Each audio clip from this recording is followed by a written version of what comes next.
shows up on time every week, and we have 4 consistent members. How's it going, everybody? Good, man. How did that debate with Dylan Burns go? Was it spicy? Ooh. No, it was not super spicy. It was actually very, very tame. Not nearly as spicy as me hopping on the panel afterwards. So no, that was fine. What panel did you hop on? Your panel after you left. We talked about that last week. Oh yeah, that did get a little. So you went hard on Tally. Holy fuck. Yeah. Now we're gonna open both 2 episodes in a row. We open with that. Did we talk? What do you have against Jews? Are we live? Whoa. Wait, are you serious? Yeah, we went live already. We were waiting for you. Oh my God. It's been a little. I feel like it's been an open secret that Soy Pill is a virulent anti-Semite. You didn't say anything. I said, give me 2 minutes. Oh, wait. So we're live. We're definitely. I see the chat. Okay. 100%. All right. Yo, what's up, everybody? Welcome to Live and Learn, the only show where we start on time every single time, apparently, for the first time this week. Yes. Lot to cover. At first, I thought it was kind of a slow week. And then I realized there's like 10 pretty big stories. Where do we even begin today, boys? Why don't you pick it, Guy? I feel like you're a little quiet. Ooh. Well, did we talk about Plattner and his big victory and all the stuff that's come after that? It was, so we had the huge pod last week on the same night of the primary, but yeah, he hit, I think, some benchmarks that people were putting out there was like anything above 70% is respectable. So, and I think he ultimately hit around 73 or 74. So, yeah. There was a poll that came out by the University of New Hampshire at the end of May, which was after Janet Mills dropped out, but before the controversies, the sexting and the being rough with the ex-girlfriend. And he was around 76%. So him coming in at 73 or 72% of the vote showed that he hadn't lost any support from those controversies. Wow. Pretty consistent with where the Dem electorate is at. Yeah. They like problematic figures. Yeah, they're the pissed. Turnout was a big story. We didn't have that on Tuesday, but turnout was the biggest we've seen for a Democratic candidate in Maine's history since 1918 when they started voting by popular vote. Yeah. And more than the Republicans voting for governor, which was their competitive race combined. Plus independents chose to vote in the Democratic primary 3-1 over the Republican primary. And I don't think people are doing that to spoil necessarily. Maybe a handful of people like, I want to get Graham Plattner in there so Susan Collins has easier path to victory. But I think that's a small handful of people. I think most people who do that are genuinely interested in the candidate they're voting for. The time He's the is guy, now. man. He's the guy. Yeah. I donated 50 through Act Blue. I saw that. Part. Yeah. And did you see Mike from PA responded to that? Apparently you owe him some kind of debt. And he was like, I'll credit this against your standing debt. So tell us about this, Hutch. You gambling with Mike from PA? Bro, that guy is like, I think he's older than me. Lying for internet clout is just the most pathetic thing. He's been lying about this fucking bet for years. Like, he knows that he's lying too, obviously. But why are you sidetracking it with that? There was no bet. It's content. Whoa, why are you dodging, Hutch? Why are you dodging? Yes or no? We never settled on terms. Like, he reached out to me. We were going to do some bets. I proposed terms. He rejected the terms. And then we just... There was no offer and acceptance. That's just basic contract law. There's an offer, there's an acceptance. And a counter offer is not an acceptance. That's just well established. So, I mean, clearly this guy... Oh, wait, I'm not going to comment on that, but I will just say, Hutch, I stand by you. And no more drama for you. And I will stand by also your other tweet where you were like, throw everyone under the bus if need be to get elected. Just get elected. You said something like that, right? That was pretty based as well. I mean, listen, there's limits to this because I don't see the utility in fully throwing the party under the bus if you're in a safe blue seat. But if you're running in Alaska, Ohio, Texas, North Carolina, Iowa, Maine, then you can tactically, pick your spots to throw the Democratic Party under the bus. Yeah, I fully co-sign. And Joe Biden. Yeah. The greatest president of our lifetime. Sure. Yeah. I agree. Well, 100%. arguably, that's like maybe one of the things Kamala failed to do, right? Where like people were really hung up on the fact that she said, I'm not going to make a meaningful difference. And it's like, well, if they're upset with Biden and you're not going to make a meaningful difference, then you're like Biden, right? And if you have to say, hey, I'm the change candidate, do it. Why not? That's going to work. Did you hear about what happens in Montana, guy? I don't know if you've been keeping an eye on that. I don't really know about it, but like they were trying to do a little independent play like they were doing in Nebraska in Montana, but now the Democratic nominee is kind of like wanted to stick in the race. Did you see that? I haven't read about that, but I do know they were trying to do something with an independent candidate. Yeah. That seems like a strategy that it kind of signals a lot of weakness with the brand, but it's one that I think is pretty base if Democrats keep their, if they're able to actually manage it well. The horrible situation would be like if this is the reality as I described it, and again, this is just through osmosis or whatever, and you don't get the Democrat to drop out, right? Because you need the Democratic to be nominated to like push out bad faith actors from the Republicans, and then they have to actually drop out. That's the drawback that I see. Well, we're talking about a very red state here where we have, I would argue, a small chance. John Tester was something unique, kind of like Joe Manchin in West Virginia. So I, if anything can happen there, great, but I'm not counting on much. But did you guys see John Fetterman was talking mad shit on Graham Plattner? He said he's a dirtbag. Yeah, he's not part of the team anymore. He's not in the coalition. Well, I think it actually helps Graham Plattner because if John Fetterman thinks he's a dirtbag, it probably is helping him. But John Fetterman in that same interview said we've got rock stars like Mary Patola, Tallarico, Sherrod Brown. So I'm wondering, is John Fetterman back? What do you guys think? To be fair to Fetterman, Plattner's been talking shit about Fetterman for the entire campaign, it seems. Good. So, I mean, I don't like him or anything, but it's not like Fetterman was firing the first rounds here. Well, but I think it actually helps Graham Plattner because that drama and that beef gets talked about more than his position on trans people. Like instead of being asked questions about men and women's sports and not having a great answer, he gets to talk about John Fetterman and he gets to talk about his scandal. So I actually think it's working in his favor. I generally am great with people who take those kinds of shots at John Fetterman in general. When Plattner does it, though, there's a kind of like chip on the shoulder that I'm sensing a little bit where it kind of seems like he is conscious of this argument that's being put forward that he's the next Fetterman, and he very much wants to sort of distance himself from that. And it might be a good way to pivot to, speaking of distance, AOC keeping her cards close to her chest as well, and not, being a little bit more choosy about who to endorse. What do you guys think of that? It's kind of surprising she hasn't pulled the trigger for El Sayed yet. That's kind of surprising to me. Yeah, I'm wondering what is the strategic calculus here? Is it to try to appear to be more moderate? Is it to try to like make her nomination have some oomph to it so that she really is picking winners and people who are like 100% aligned with her?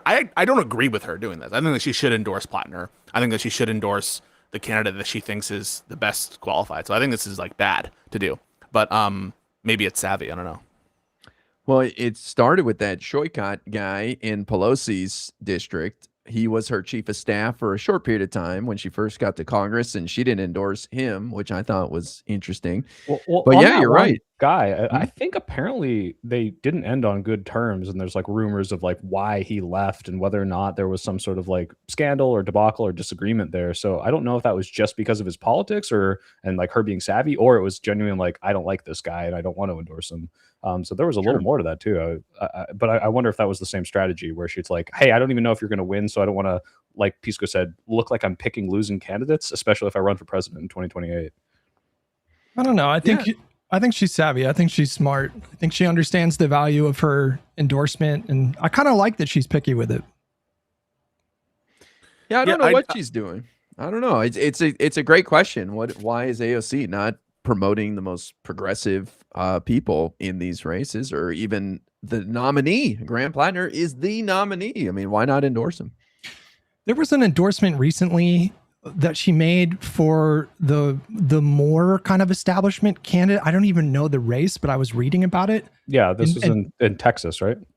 Maybe, I don't know. Arizona. This is when she because there was we talked about this. The candidate that was not as establishment was also almost kind of like a Republican plant that was like pushing all of this anti-Semitic language, right? And she strategically picked the non-crazy one to show like we are not. This is not part of our party. Oh, yeah, I remember that. Like that woman was insane. Lindo. She's like, put them in concentration camps if you're a Zionist.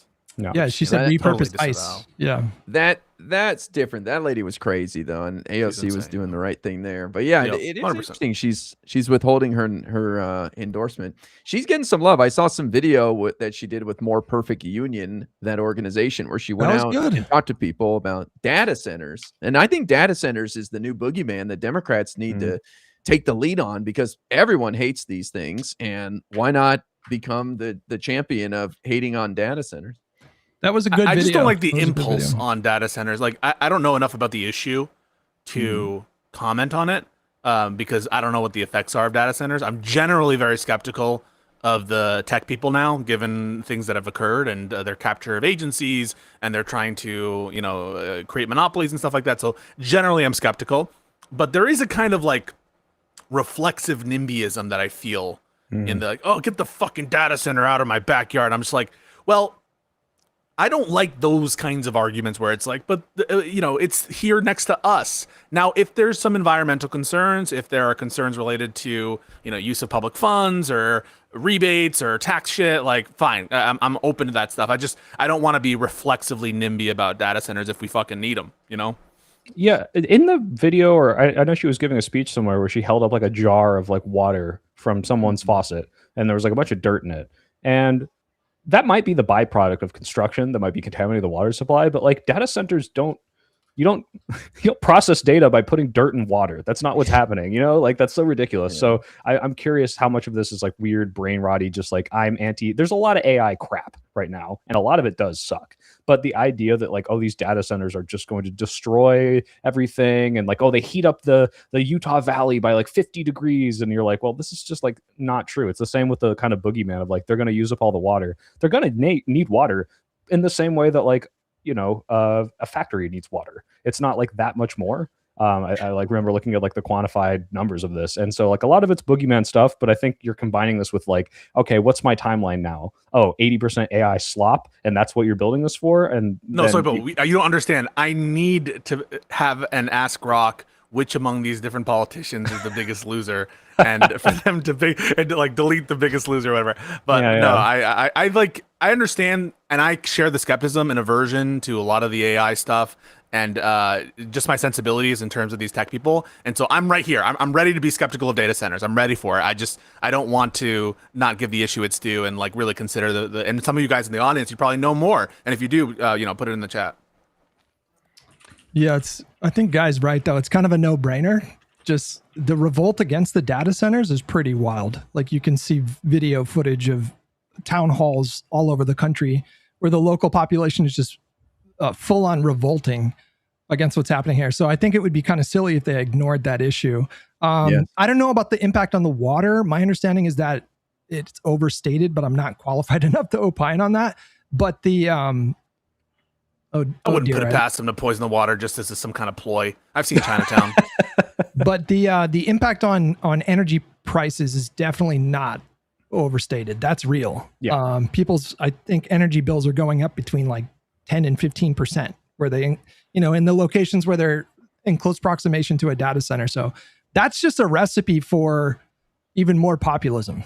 Like if these data centers come in and the local residents are forced to pay 10 or 15% more on their energy bill. And explain why that is a bad thing, Hutch. I haven't watched the latest Ryan Getty video, but it seems to be something to do with populism. So have you synthesized your anti-populist message yet? Have you watched that video?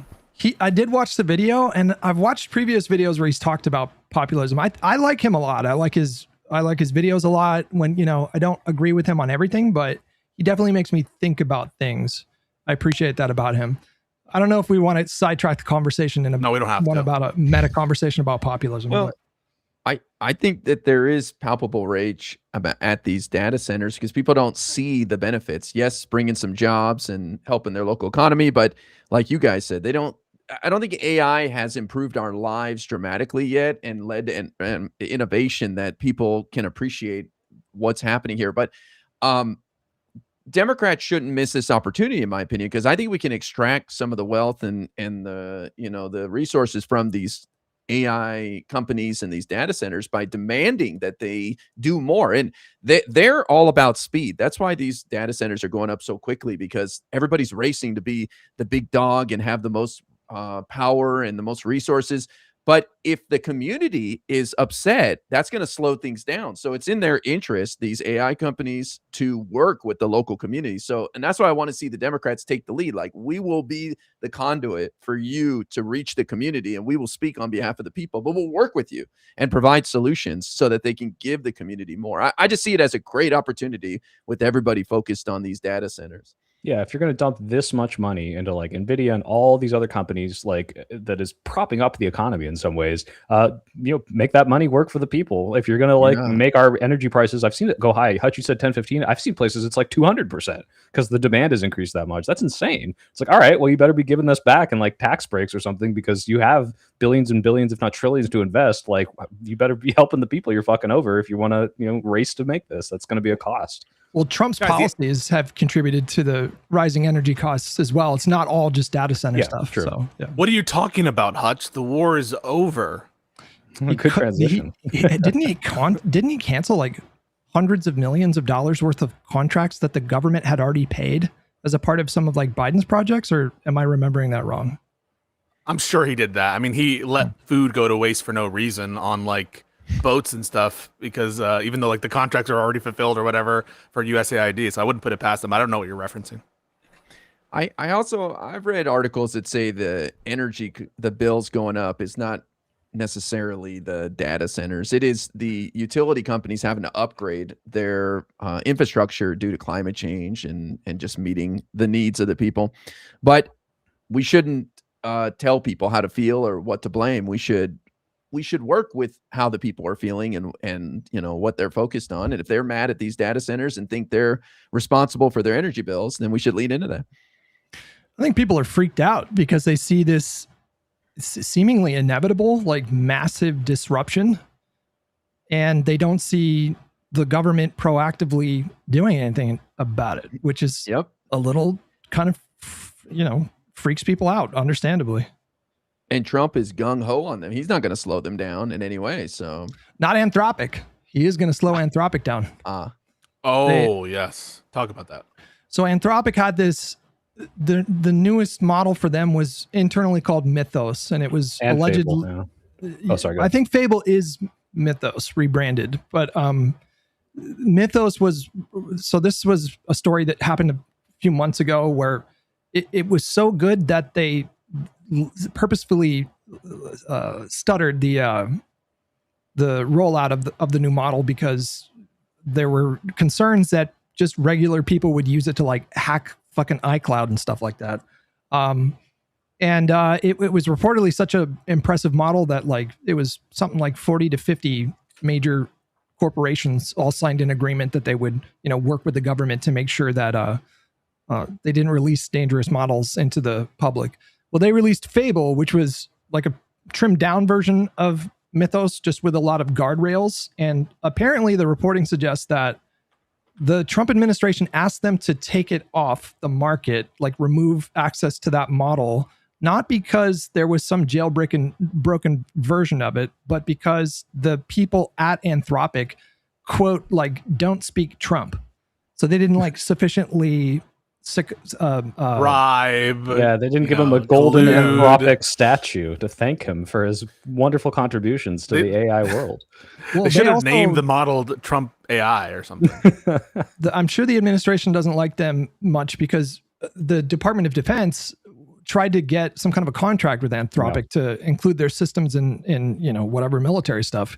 And Anthropic publicly, rejected the terms of the contract and said, we didn't get strong enough assurances that they're not going to use this technology for automated weapon system, fully automated weapon systems, and mass surveillance. Surveillance, yeah. Right, yeah. They're like, And we only want you to use this for like Franklin memes. We don't want you to actually like, infringe on people's rights. yeah. But anyways, yeah. I've heard some praise for Trump for an executive order, I believe he signed, that requires these AI companies to give the government their tool for 30 days before they release it or something like that. Am I getting that right? Have any of you guys heard about this? I don't know. I didn't hear about this. No. When did that happen? Maybe it's something he proposed and hasn't signed, but we desperately need to regulate AI, and our government is failing us miserably. This is an example of when government's not working, we are all being let down, and we could suffer some serious consequences because of that. I think it'll be probably like a top 3 issue by the time we get to 2028. It's just, it's building and building and building. And the animosity and the rage out there and the anger that people have for these systems is very palpable. I'm curious. Second Gilded Age. It really is. And the same kind of collective action problems and accumulations of wealth and capture of the instruments of the state, that's all occurring now out in the open. Hutch, I'm curious because you said like maybe this is like based on what you've read, they didn't play ball with Trump, especially with the military stuff.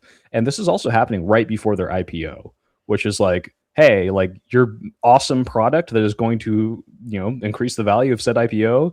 Nope, that's gone right before it happens. Maybe I don't know if they're going to delay it or if this is going to cause them to like maybe not even go public. But to me, this kind of is sounding like what Trump was doing with these different media companies to be like, hey, play ball, or we're not going to give you your merger, like leveraging the government power to the regulatory bodies and say like, no, you can't have what you want unless you are subservient to us, which is really scary. But I'm not sure how much of that you smelled specifically with this case. I don't know enough about it, but I mean, Jason from All In a conversation with Tim Miller last week just came out and said that the capitalists love oligarchies. And, he was like trying to explain to Tim Miller, he's like, no, you don't get it.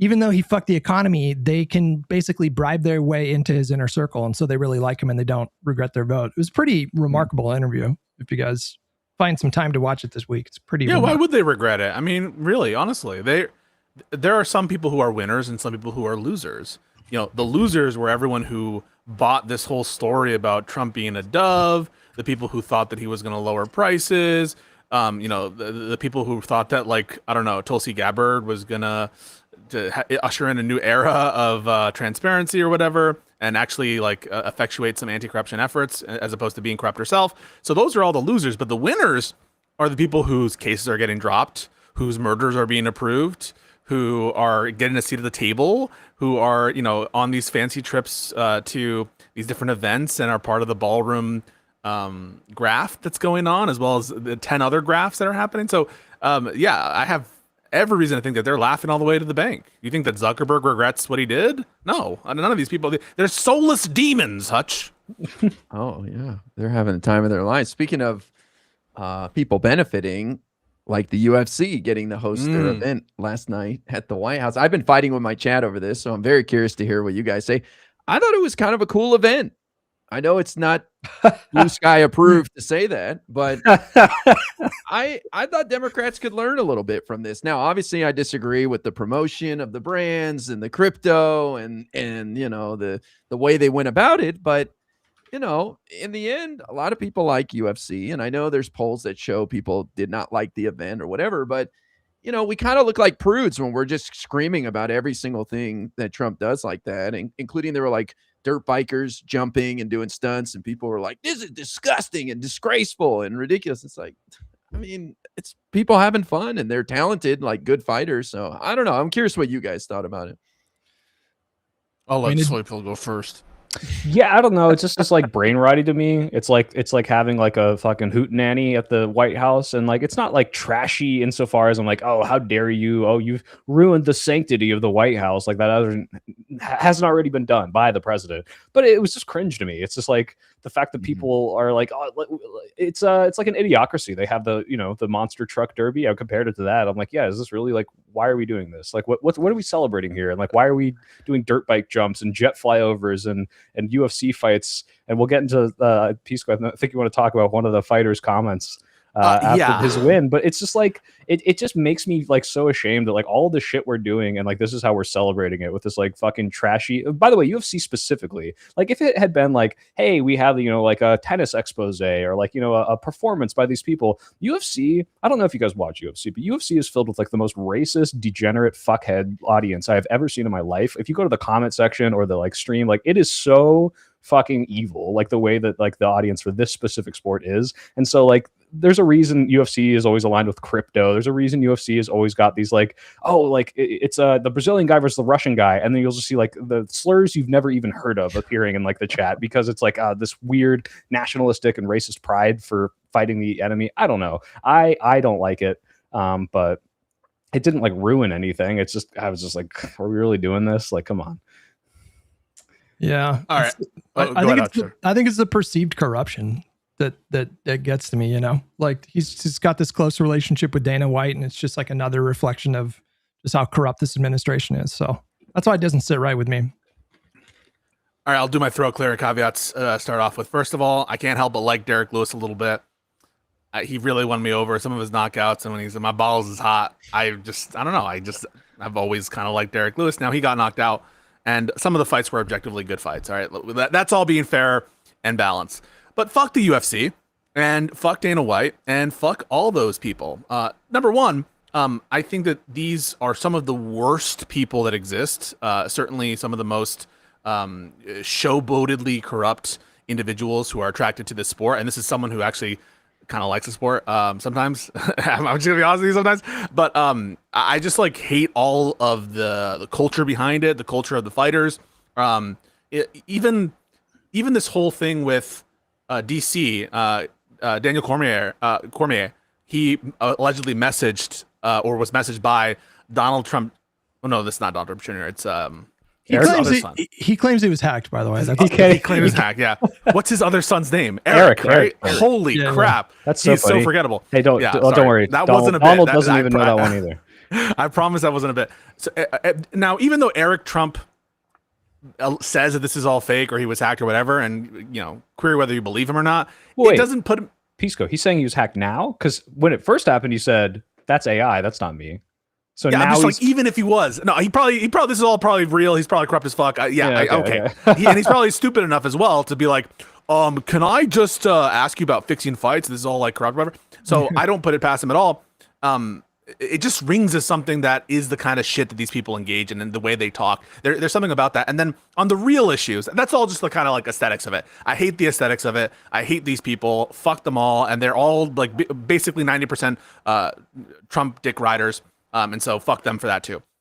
Now the real reason to be pissed. Why should we spend even $1 of public money, public attention, security details on any of this shit to have this celebrated birthday for this like non even a president guy and to have the fight on the White House lawn? There exist arenas in other places. We can just bring Trump to those places. Why do this extravagance in front of the White House like this? It just doesn't, to me, doesn't justify when Americans are like suffering and Trump is more worried about doing the UFC fight for his birthday and putting his name on the Kennedy Center and like covering it up when it's being taken down, putting his name on a bunch of stuff. Like there is just this feeling of deep graft, of misplaced resources, and ultimately like a declining society. This feels like Rome shit. Like we're opening up the Colosseum and we have like Caligula or these emperors just like, this is like fucked up shit. And so I can't look at that and ignore and be like, wow, why don't Democrats do it? It feels like I'm taking crazy pills and we live in a broken state. I don't know. That's just me.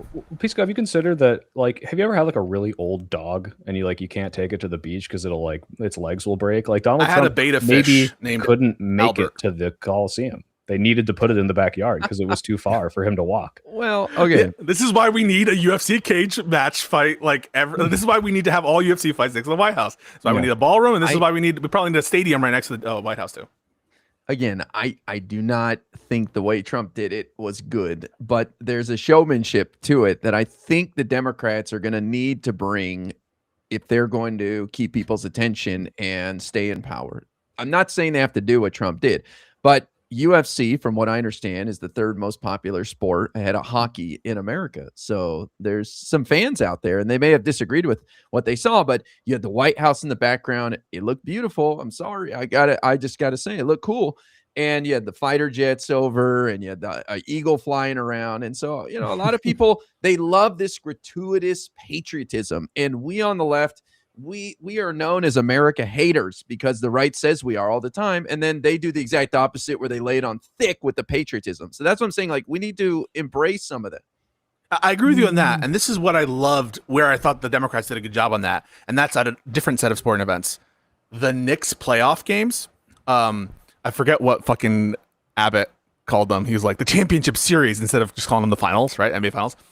It was pretty crazy. People called him out for that. But Democrats, to the World Cup and to the NBA games, they were actually being part of it, right? Like Mamdani and other New York politicians, Hochul at one of the World Cup games that was hosted, I think, at MetLife. And that felt like organic to me. That felt like more of what we need, where they're really like showing that they're a part of this culture, and where it's not aggrandizing them, right? Where they're part of a movement, and we all feel like this final series by the Knicks was really special. And that's coming from someone who loves New York, but I am a New England sports fan.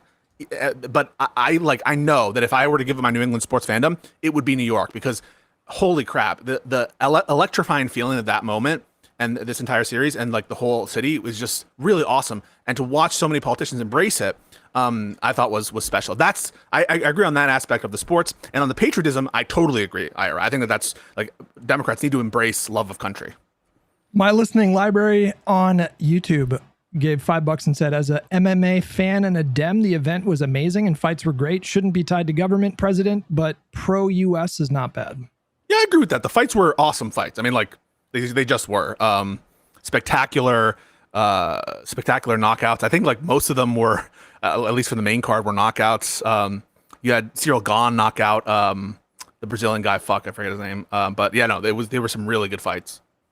I think I agree with this, Pisco, but like your key difference here is like when the politicians are injecting themselves into the populace, where it's like, oh, Mamdani is going with the other New Yorkers to this game. It's not, hey, look, it's the Donald Trump celebration, right? Like, we can be patriotic and we can participate in these things and yeah, make them part of the culture, instead of it's like, ah, yes, like my very special the Trump birthday event. Yeah, like, I hate that shit.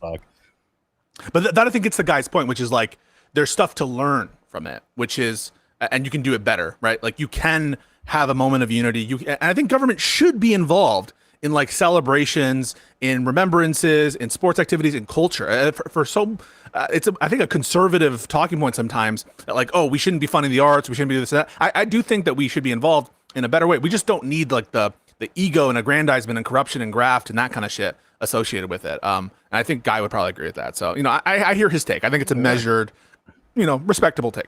Well, I want to win more fans to the Democratic Party. And if it takes having a monster truck rally under President Gavin Newsom on the White House lawn, let's fucking do it. I don't care. As long as we do it respectfully and we don't highlight the brands and all the thievery involved, I think there's a good way to do what Trump did on Sunday night. That's all I'm saying. I'm not saying it was good what he did. I'm saying I agree with you guys on all these points. I'm just saying there was something there that is resonating with some people out there. And those are the people that I want to try to win over. Bit of a perfect segue there. So you hate Michelle Obama, basically. Yeah, I was going to say, do we want to show that clip just so we can see? Because, like, I don't know if you can do it the way that we want to do it, Guy, because unfortunately, no matter what, you're going to be bringing these people along. Well, Dana, he spoke about this, which we can talk about, but he needs to fine this guy, whatever, like $100,000 and to discourage this sort of behavior. I want to respond to that, Guy, but we should play the clip first. But I understand where you're coming from, Guy, on that. Actually, wait, hold on. Careful. They're being super strict about. Oh yeah. Just go to the transcript. Go to the transcript and just. I can play 5 seconds of it. Yeah. Wow. 5 seconds. I played it. I played some of this last night, little clips from Twitter, and I had to cut out every single segment in the. Yeah, don't do it. Okay, all right. They're going ham with it. Yeah. Oh Jesus. Well, you can play the. I sent the Dave Portnoy tweet. That's what I do want to talk about Portnoy in a second. Shit on Portnoy for a little bit. But just on this notion, right, that we all have to sit around and pretend like, obviously this is a fucked up thing to say. Obviously it's disrespectful. Obviously I condemn that kind of shit. Whatever, wrong time and place as well. But that we would have to come around and pretend as though Dana White should condemn this, and Dana White was so cool for condemning this, and he should find it, as though what was said on that stage about Michelle Obama isn't at like the bottom 10,000 most offensive things that was said in the last 3 months by people affiliated with the administration, let alone Dana White himself. So this is the kind of virtue signal bullshit that I'm so fucking tired of. And for Dana White and all of these hypocrites, I think that the MAGA people kind of have a point on that front. Like, who are you after endorsing this era of politics, which is so vile, so fucking demeaning, with no, absolutely no punches barred at all, for you to act like, no, we're above this. We cannot possibly, taint the grounds of the White House. I mean, the motherfucker tore down the East Wing to put up a ballroom to himself, illegally, I would add. And so this whole notion of sacredness of the space or of the office, which Trump is using to enrich himself and to go after people for grievances just like this. And every week it seems he's like saying horrible shit about the Obamas, including when he reposted an image of them or a part of the video of them as monkeys. Yeah. So like, why are we even entertaining this song and dance? Maybe it suits Democrats to highlight that, like Dana White, but really put up this Dave Portnoy clip. I need you to do it. Well, to be clear, is Portnoy, I'm assuming, is a Trump voter, right? Yeah.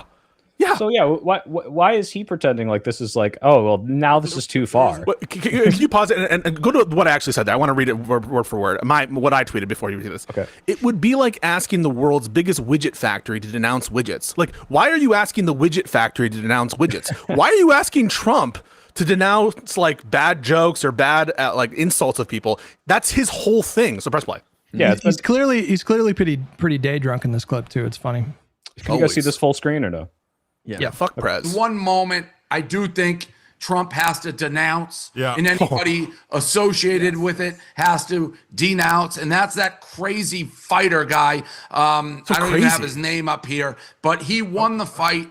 He took the microphone and he made a derogatory comment about Michelle Obama. To me, that on the White House lawn. Now, these are UFC guys, all right? They're crazy. They're idiots. You have Sean Strickland, who's one of the craziest people of all time. He's like a neo-Nazi. To the point you can't even pay attention to what he says snuck in. But when you have that on the White House lawn, on an event you put down. That's a bridge too far. I don't you care lost what Portnoy on that. About the Obamas or anything. That has to be an immediate denounce. Like, doesn't speak for me. Yeah, I have no problem with the event. I guess you run that risk because these guys are lunatics. What a pussy bitch. Was the only thing. If Trump should denounce it, he should say that was totally wrong. The event itself, listen, the troops seem to love it. All the people there seem They're to being love it. ordered to stand at attention and like fucking salute. I think you're over spilled milk if you. All right, can you pause? I can't even deal with this hypocrite that much. It's a bridge too far when you're on the lawn and it's a UFC fighter who are known to say stupid shit like this. But when you're the president and you're in the White House, that's fine. I'll vote for him. That's kind of where he's coming from. Barstool was like doing. Oh, sorry, Dave Portnoy specifically, I think, was making jokes about raping women. He was making jokes. They were. This might have been part of my take, guys. And listen, I'm not saying you can't joke and stuff like that. I'm not trying to say that, but like to act as though these people are genuinely offended at these kinds of comments in a political setting is so beyond laughable. And I don't have no time for it. Well, I think the fact that he believes Trump should denounce this, as if that's even in the cards in any capacity, shows we still have some work to do here. You would laugh if he did that. Like, it would be so out of character and phony. If oh God, Trump never denounced this. It's like it would mean nothing. It would be like the serial killer condemning murder. It's like it makes no sense to even like say that would be a good thing to do. It would be so out of sync. What's the other quote from Jeffrey Epstein? I hate pedophiles. Yeah, like what good would that condemnation be? It's like it wouldn't mean anything. Well, it just, to me, it shows that there's still some progress to be made here. Like, people still believe Trump is capable of something that he isn't. Yeah. And so we may be convinced of that here online, us as content creators and our audiences, but a lot of people, including drunk Dave Portnoy, think Trump could still be a good guy and do the right thing. And it's not going to happen. Yeah, if anything, maybe this is a shot in the dark. But does this give you maybe a little hope that it's like, wait, hold on, these people are on his side and they still haven't woken up to the reality? And maybe if you showed them enough of like a pattern that they've just been in a bubble being insulated against, they'd be like, wait, hold on, oh, this is just who he is. Like we all know this, it's just true. But is this guy like so fucking trapped in the right? He made fun of Rob Reiner being fucking murdered in cold blood with his wife by their own son. I never saw that piece.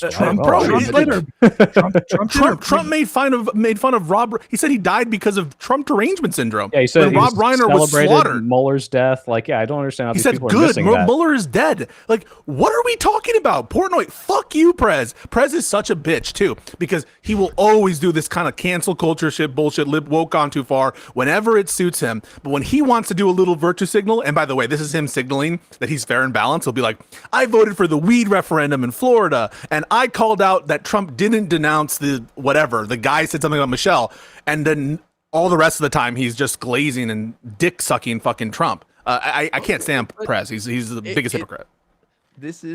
It's not going to happen overnight. This is a step in the right direction. And this is the grieving process for these guys who believed in Trump and bought all his lies. I am still blown away by how many people just got involved in politics recently, like even since Trump won in 2024. So a lot of people actually believe Trump and still think he's a different guy. So I think a lot of people are still waking up. I had somebody in my YouTube chat point out that Josh Shapiro is already on it. So like Pennsylvania's hosting a UFC event. He did a podcast appearance with Dana White. So technically that's already happening now. I maybe this is me being irrational because there's the hang on. There's the like this is like me saying shit on the party if you have to. No, I get it.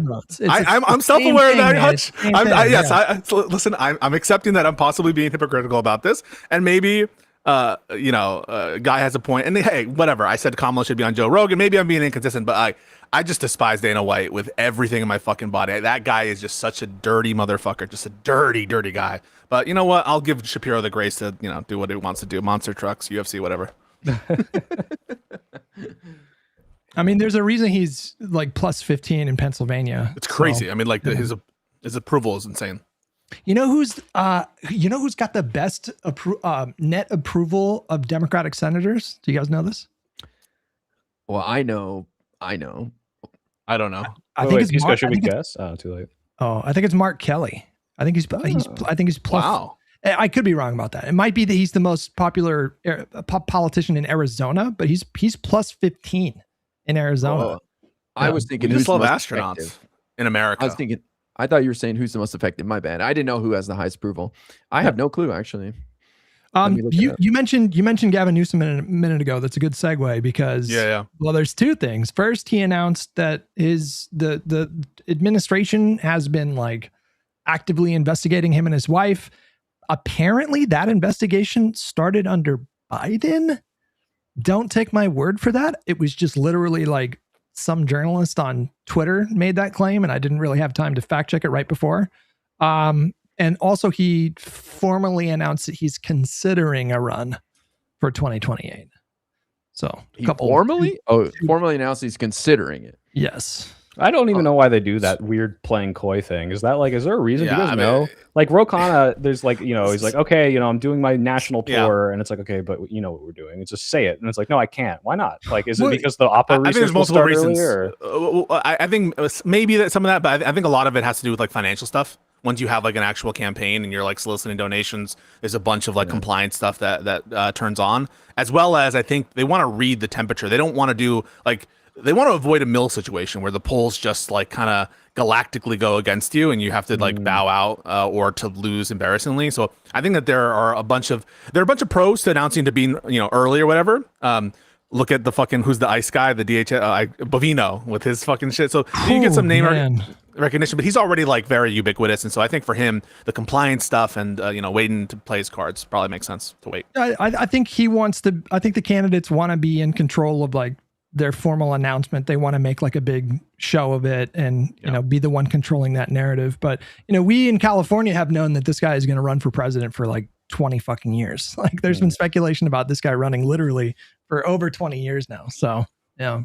Well, it's a huge gift to Gavin Newsom, who's been kind of out of the spotlight for a minute. And I mean, what better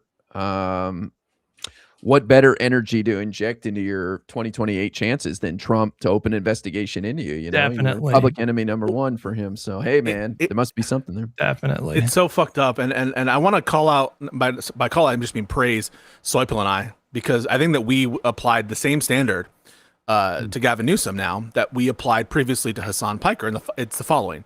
It's once you've seen a track record of corruption, bad motive, outright abuse when it comes to investigations, federal investigations into politically relevant people, and in other words, that bear on enemies of Trump, you have a duty after this track record to take a negative oppositional position against the action until shown, and perhaps that will come out, Hutch, as you alluded to, that there is some sort of neutral basis that isn't just reliant on the conclusory say-so of this administration. They have shown themselves time and time again to be totally unreliable and corrupt. And so we need to hold them to that negative inference no matter what, unless you're shown the evidence of the corroborated evidence that would tend to suggest that it's a non-biased motive. The last thing I'll say, I know I've been talking a lot, it's the same exact MO as what occurred in the first impeachment case. You guys might forget because you either you're stupid like fucking who's this woman, politician, Republican, Anna Paulina Luna.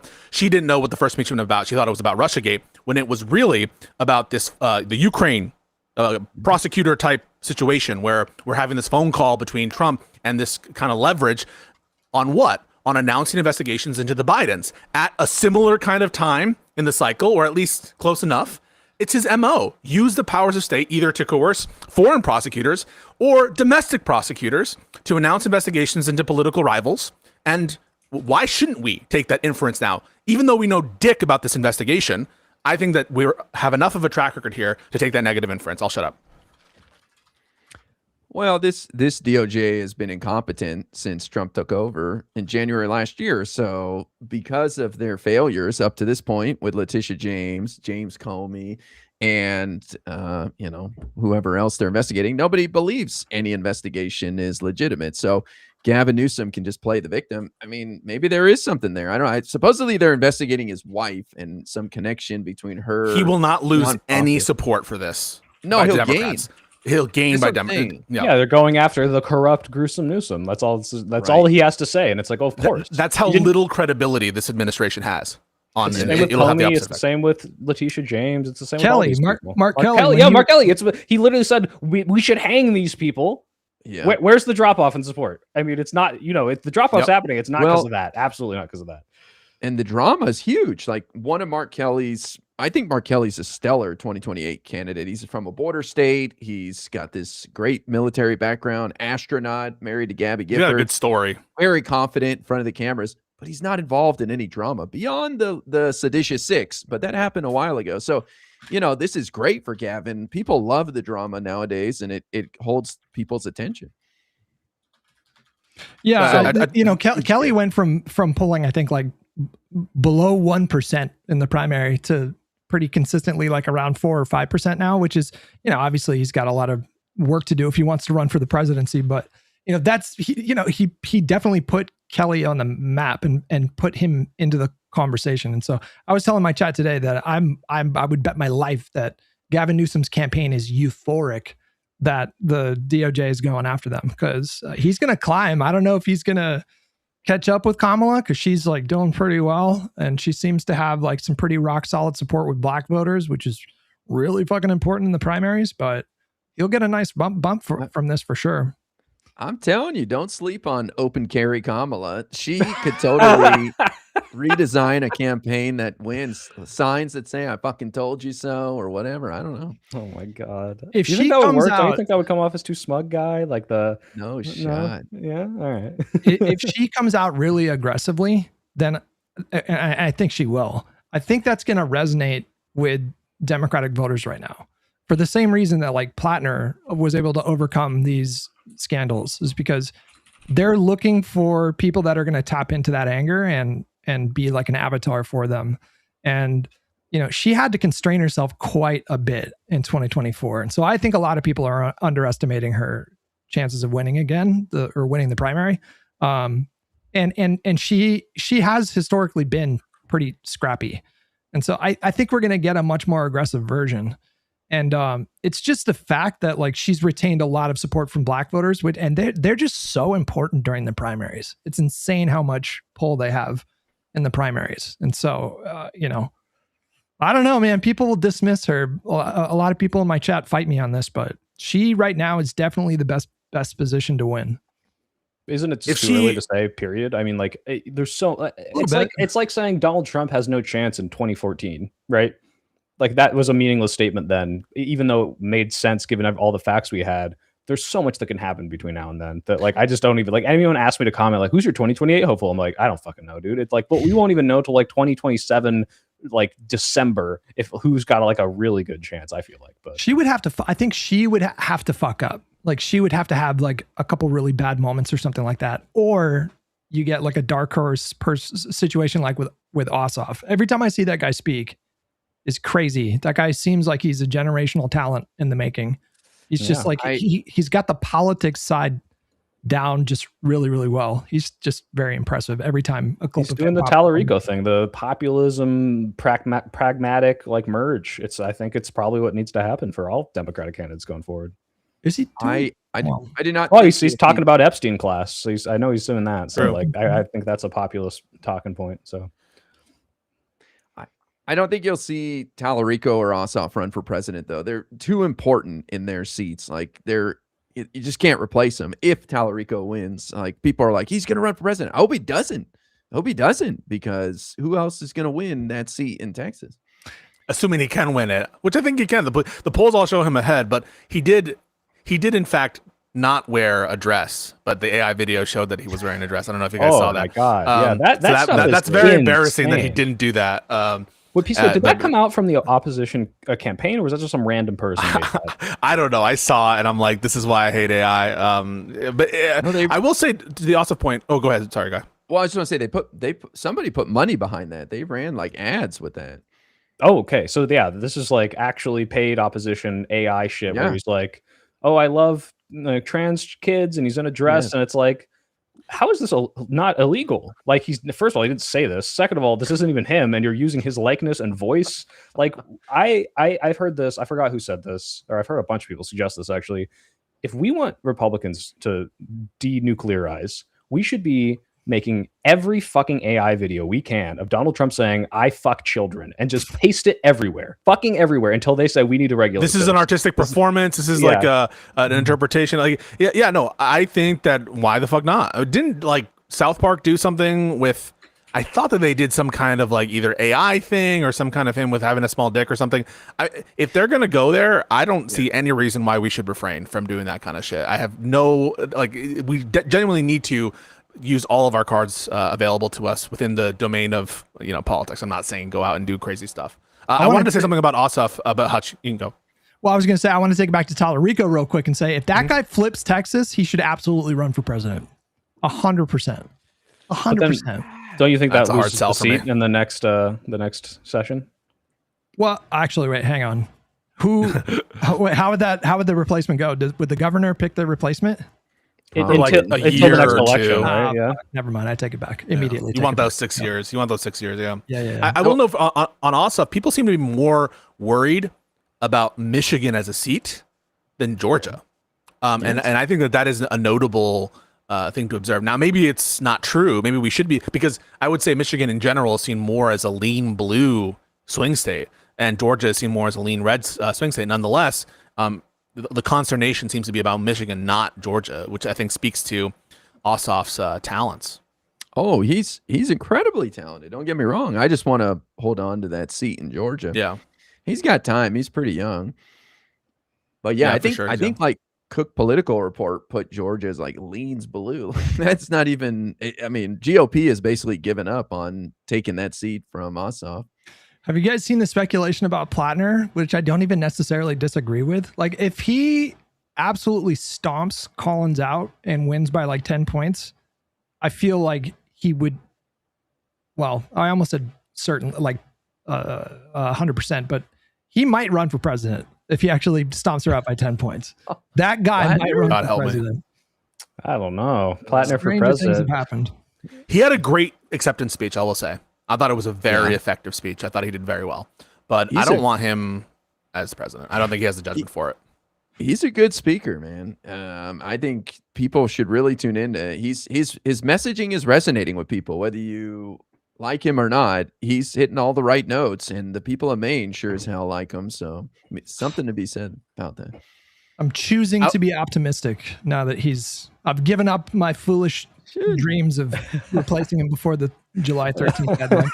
Yeah, those dreams were dead. That was just like a very sweet story you were telling yourself, but it wasn't going to happen, Hutch. Well, the dreams are dead for me officially, like when he met with the senators and they still backed him. And as soon as that happened, I was like, all right, well, there's just not, if there were like notable senators that came out and left that door open, then maybe I would, maybe you could say I was on Capitol Hill at the time, and I sensed it in the air. They were going to stand tall and support Plattner. I could just feel it when I'm walking through those halls. Hutch, hear out me on this plan. He steps down and Kamala takes the reins and finishes it out with 100 days left. In Maine? In Maine? She'd probably win in Maine. Yeah, probably. I actually don't know that. If some California, I think a lot of Plattner's cachet in Maine is because he's like home. He feels very homegrown among Mainers. I mean, I will just tell you, there's this great book. It's called Lobster Gangs of Maine. The fishing industry and the oyster stuff and the sea, like that is very much, I feel like, embedded as a part of Maine culture. And even just how he holds himself. There's an aspect of where he would fit in Portland, and he would fit in the more rural communities in Maine. I think that there is something a little bit provincial about Maine. That's not to put it down. I think a lot of states are like that. But that's one of the weaknesses, I think, of having all these Democrats coming out of California is people just like kind of view coastal elites. And even though Maine is also on the coast for whatever reason, California is kind of that's seen as baggage, right? Being the governor of the most economically prosperous, one of the, like, in terms of like raw output, most productive states in the union, and the biggest like Democratic state is seen as baggage for Gavin Newsom. Might help him in the primary. Might help him it might not be a weakness in the primary, but in the general for sure. But I mean, it's just like, despite my detailed problems with Plattner, he is an impressive guy for not having any kind of history in politics, the way that he carries himself, the way that he's done messaging. The very first time I saw that guy, before anything came out, the very first ad, I showed my stream. I was like, check this guy out. This is an interesting candidate. You were the one who brought him up on the show. You were like, listen to the way this guy talks. Like, this is going to I remember that resonate with distinctly. people. I remember that. Yeah. No, but he and I remember you said in his tattoo, that's awesome. You said that. And you too, said, I know about totem comps. And the thing is, I think the best way to put the fears aside is just to accept, Hutch, that he's not a Nazi. Okay, you just need to accept that he's not a Nazi. I don't think that he's a Nazi. I think that the best evidence shows that he's not a Nazi. He's just, I guess, a liar. But I truly don't think he's like. If you look at the Reddit posts, they are not consistent with what a Nazi would post if you don't think that your Reddit account is ever going to be discovered. The fact that his exes aren't saying like, oh yeah, he talked about how Jews suck, and he talked about how he was a big fan of the Fuhrer, which, by the way, there are on the record attestations that Trump was a big fan of Hitler, or at least had from his wife, either Mein Kampf or something. Yeah, so those kind of testimonials as to his Nazism don't exist. Those Reddit comments that we have where he didn't expect to be discovered aren't consistent with Nazi philosophy.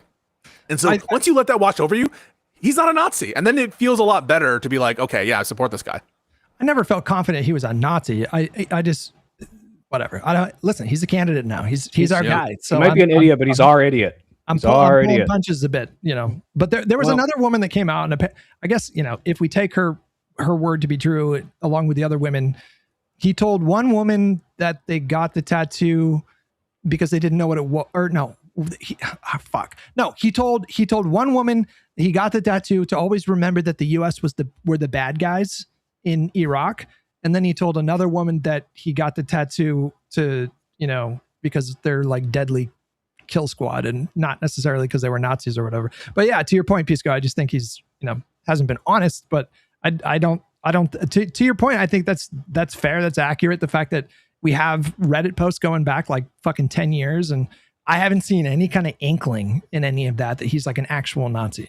It's just more his judgment, his character that had been an issue. Yeah.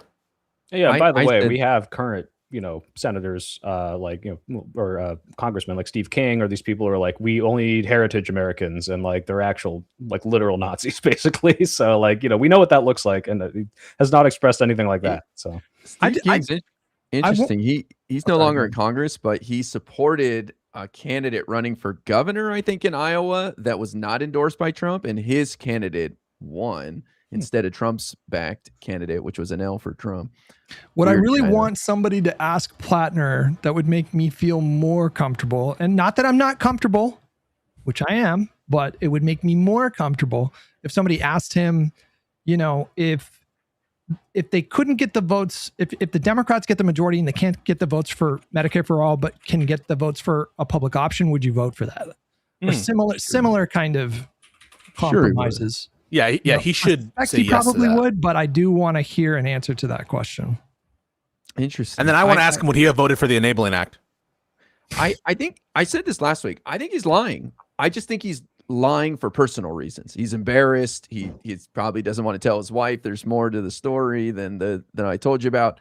So I think he's lying, and I'm okay with that, as crazy as it is, because I've given up on our politicians having great character. I think that was out the window as soon as Trump won in 2016, and especially when he won in 2024, because we talked about January 6th and the corruption, and the American people said, we don't give a shit. We want cheaper grocery prices. So why are we still playing this game? I mean, the genie's out of the bottle. I don't think he needed to lie. That's the thing. Like he didn't have the foresight to know how loyal the voters of Maine would be. So I understand why he lied. I don't necessarily like it, but I understand why he did it.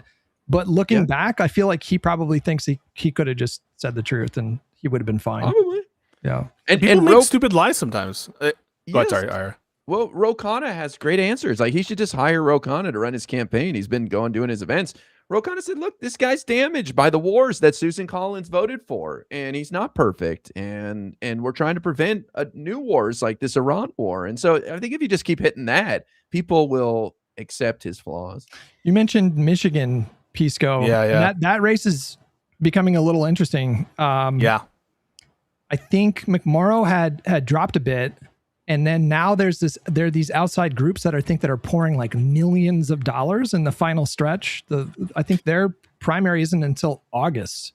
So there's still 2 months to August campaign. 4th. That's crazy. That feels like it should be closer. The amount of coverage has been crazy, and it's still so far away.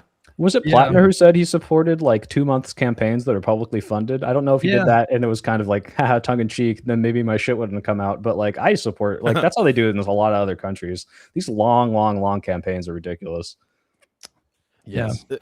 It's pretty like grueling, I think, to watch and to be a part of, and they make a lot of these news cycles like stick around, and it really in a summer where the news, I think we can all agree, is a little bit lighter and less of it than during, not to say there's nothing important and there's not, important war updates that we'll have to get to eventually.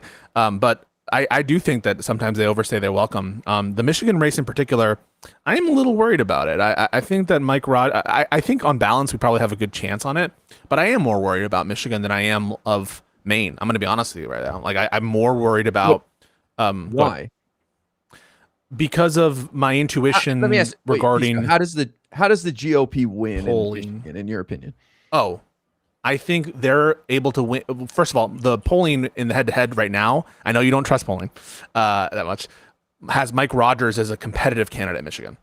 So among Michigan candidates that Republicans could have picked, they haven't picked someone who is, so unpopular, so crazy, or one of these like perennial losers like Kerry Lake or whatever, right?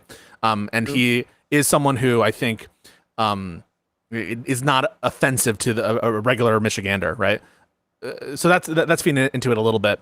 And then a kind of notion that Michigan hasn't been particularly polled well, or in recent years especially, where there's I was surprised with how much it went for Trump in 2024. I think Wisconsin was a closer margin than Michigan, and I think that's true. And I didn't expect that at all. And so I'm a little bit like once bitten, twice shy. I was like gung-ho that Michigan, if there was one state among the swing states that it was going to be, I just didn't see Kamala losing Michigan as among the swing states if she was going to win one. And so that one was like, maybe it's just a shock and it's like some kind of like trauma that I've experienced in Michigan. So I'm open to the fact that it's not based on like rational thinking, But just looking at the polling, I think I want to see more polls with like a 4 or 5 point margin of difference between the Democrat and the Republican. I haven't seen a lot of those. There's a recent one, like a pro El Sayed poll, that shows him ahead of Rogers, I think. But most of the polls had the Republican ahead at this point. It's early days. It's early days. What can I say? That was an internal poll, I believe, unless you're thinking of a different one. But could you guys comment? All I hear about is Al Sayed McMorrow, and Stevens is like the either leading or second. Why do I hear nothing about Stevens? I think you know why. Well, I don't. It was a pretty close like 3-way contest, and then Syed got a big bump because Fox News started talking about him. They were talking about Hassan a lot. He did an appearance with him, and so he, I think they did him a lot of favor and raised his name recognition because his polling did go up after he started getting all that coverage. I have to take this call because it's for my pet. Go for it. My veterinarian. To answer your question, go ahead. Ira. Well, I just say I'd be fine with any of them.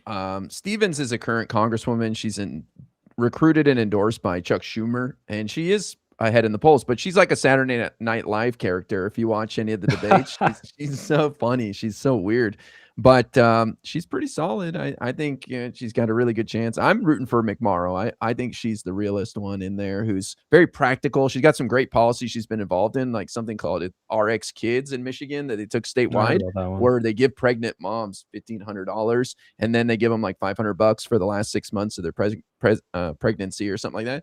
And so, these are like practical solutions that improve people's lives in Michigan that I think she could bring to a federal level. I think would be great. I think Israel is a toxic brand among Democrats. That the Democratic Party does not approve of Israel's conduct, and they're very Israel skeptical. And in the primary, it's rearing its head in the coverage. Maybe not in the actual primary voting, but certainly in the coverage. I think that there's a lot of discounting of Stevens among Democratic media people because of how toxic I think Israel can be as a brand issue. It would be like, I would say, a similar situation, maybe not entirely the same. It's a comparison. I'm not saying they're exactly the same. If you found out that like El Sayed was in favor of cutting all aid to Ukraine, there are some of these like foreign issues that maybe don't rear their head as particularly important among the general electorate or among even sometimes the primary voters, if you just distill out their most top issues. But among the elite commentary class, I think that they can be like make or break. I certainly would be very skeptical of any Democratic candidate who was like, who cares about Ukraine? It's over there in Europe and it's like very far away. I would be like, fuck this person. And similarly, I'm not in favor of closer ties with Israel. I think Israel needs to be curbed. I think that what they're doing, I eventually hope we get to the war, with respect to the Iran war, is atrocious. And they've gotten us, along with our alleged president, involved in like a huge quagmire. So, that to me explains why the coverage has been so assuming McMorrow or El Sayed. Did you say alleged president? You mean like allegedly involved? No, alleged president. I don't think that he's actually in office. I think he's assuming the duties. Pisco, I think Democrats are reluctant to go fully on board hating on Israel because they recognize this is a far-right government that is in control, and there could be a different government as early as this fall when the elections occur. I don't know, but so I don't think they feel like they can completely abandon Israel. But it's becoming more of the general opinion, right? Even going across party lines now that, hey man, we need to do something about this relationship. This isn't working for us. The litmus test has shifted to like, are you going to hold Netanyahu accountable to like, do you support defensive aid? Do you support any aid? Like it's definitely shifted a lot, and now it's what 100%. Yeah. And one thing though, I hope, right, that the Israeli society goes in a different direction. I think I saw a statement by Lapid. He's one of the he's not even the main guy who is the opposition. There's Naftali Bennett, right? I think he's the main opposition. He's like also a hawk when it comes to a lot of these quote unquote security issues. But Lapid was criticizing Netanyahu on strategic grounds. He's like, oh, this is a quagmire and a disaster, and how did you let the relationship with America fracture like this, and why are you letting this deal get through? And so even among the non-coalition members of the Knesset, it does seem that there's a general agreement that the policies which Democrats are generally against should be supported just more strategically effectively. No, you're right. Yair Lapid he actually is the leader of the opposition. I looked it up just to make sure. But There you go. you're right. They're all being critical of Netanyahu right now, saying, "How could you let this deal happen? You know, we need to finish the job or whatever." So that seems quite popular in Israel as well. But yeah, I hear you. I don't know. I wish it were otherwise, because I don't think it's in Israel's long-term interest to take the kind of actions they're taking. I think that it's really short-sighted. And I think Netanyahu, if you're one of these people who supported the policy in Iran or indeed in Lebanon or Gaza, look at where it's gotten you. Is this really? I mean, Iran right now, and I think we should transition to a conversation about the war. Sure. If what is being said about this peace treaty holds, and if the general reporting is accurate, the Islamic Republic and the regime and the IRGC have been strategically strengthened, and they kicked our ass in this war. And America's influence in terms of their accommodations for international shipping, in terms of our defense of our friends, the reliance on our word and our commitments has been totally and completely shattered. And Iran has exercised control and dominion over this crucial strait. And they're walking away, allegedly, with like hundreds of billions of dollars in the equivalent. Guys, don't fall for this like marketing stuff. The equivalent of a pay, basically reparations. The equivalent of reparations. Well, it's crazy. They won. The fact that they're not releasing the details of the agreement that we supposedly signed yesterday is insane to me, and shows how much of an L we must have taken. Like, they're trying to stretch this out as far as possible till Friday for the signing ceremony so they can control the narrative all this week and say, no, Iran's full of shit. No, we did this and we did that. That to me is alarming right there. But why withhold the MOU, right? Why whould it? It sucks for us. Yeah. Exactly. Yeah. Yeah. And that's why Ben Shapiro is sensing it. That's why who's it? Mark Levin is sensing it. And that's why Iran and Pakistan and Qatar are so like giddy, right? They know this is essentially a surrender, and maybe it's even the best course for America to take right now. But that is only true because of the situation that Trump put us in.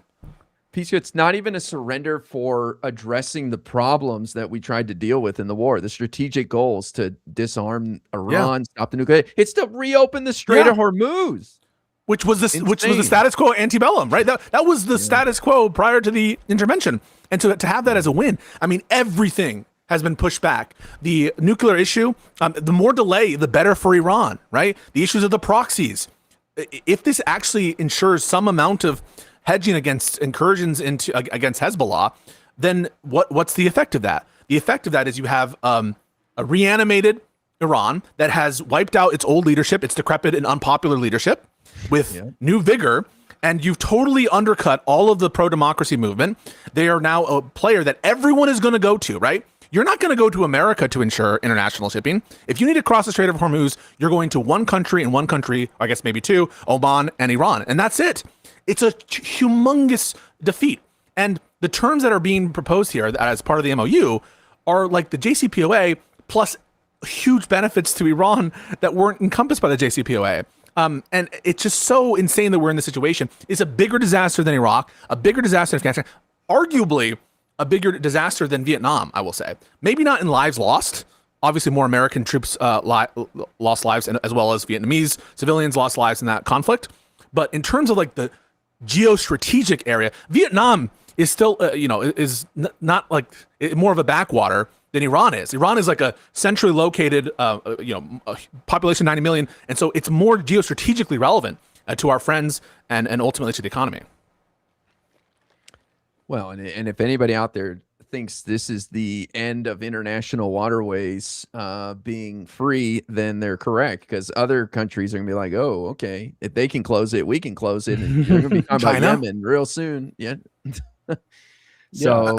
Disaster for Trump. Well, I'm curious. Yeah, like you guys said, I mean, like there's conflicting reports on what is being said, whether or not the Trump admin is being forthcoming with what's in the deal, because it's not lining up with what Iran is saying. Apparently Israel wasn't part or involved in these talks at all. And like, that's part of what happened on Sunday, why the deal got delayed an hour, because they struck Lebanon again.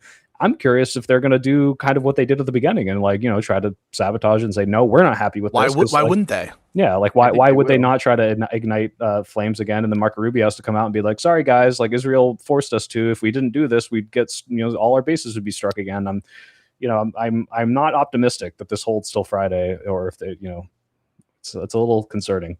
It's a weird couple of days that we're dealing with here, but yeah, I mean, Israel sees this as an existential threat, and especially Hezbollah. And now they're being told you got to live with Hezbollah, and Iran's going to have $300 billion more to fund them even more. And then politically, it's an existential threat to Netanyahu to just give up and stop the fight and let Hezbollah and this Iran regime exist after right before the election, too. Right before their elections this fall as well. And what is Trump worried about? He's worried about having it done on his birthday. He's worried about not calling it a toll, right? They're calling it like an environmental. They're probably going to call it some other thing to save face. And the reparations, let's call them what they are. The reparations are going to be either funneled through, some kind of sanctions relief or some kind of, or like proxies, third countries, maybe the Gulf, the GCC countries. Like that's what he cares about is saving face. But anyone with like a brain and a soul and a consciousness can see this is a complete and total loss. And it encourages Iran to act badly. Why? Right? They know if you weren't gonna intervene now with boots on the ground, why would you intervene in 4 months? Right? So the minute American assets move away, they have every incentive to the world to behave more hawkishly than they did in the past. And they know that Trump is not going to call the bluff, because that would bring us right back to where we are now. And we are where we are now, and Trump's not willing to go through with it, clearly. Well, they almost killed 2 of our soldiers when that drone hit that helicopter. From what I read, they got very lucky. And so, yeah, every day that goes by without fighting, it's going to be harder to restart the fighting. And I don't think it's going to happen 2 months from now for sure. I also read that the oil, despite the straight opening up, analysts are saying like the oil is not going to go down to pre-war levels for a long time. Like it's going to hold where it is. So if anyone's worried like, oh, maybe this will fuck Democrats in the midterms, even if it does go perfectly to what they want, it's not going to clear up in the next 3-4 months. So, it's $80 a barrel right now. I don't see it going much lower. This is a huge mess to clean up with all these ships that are stuck there and all the they lost like 1 billion barrels of oil over the last few months because of the different routes closed and all that. So I just can take a long time to recover the pre-war levels of oil.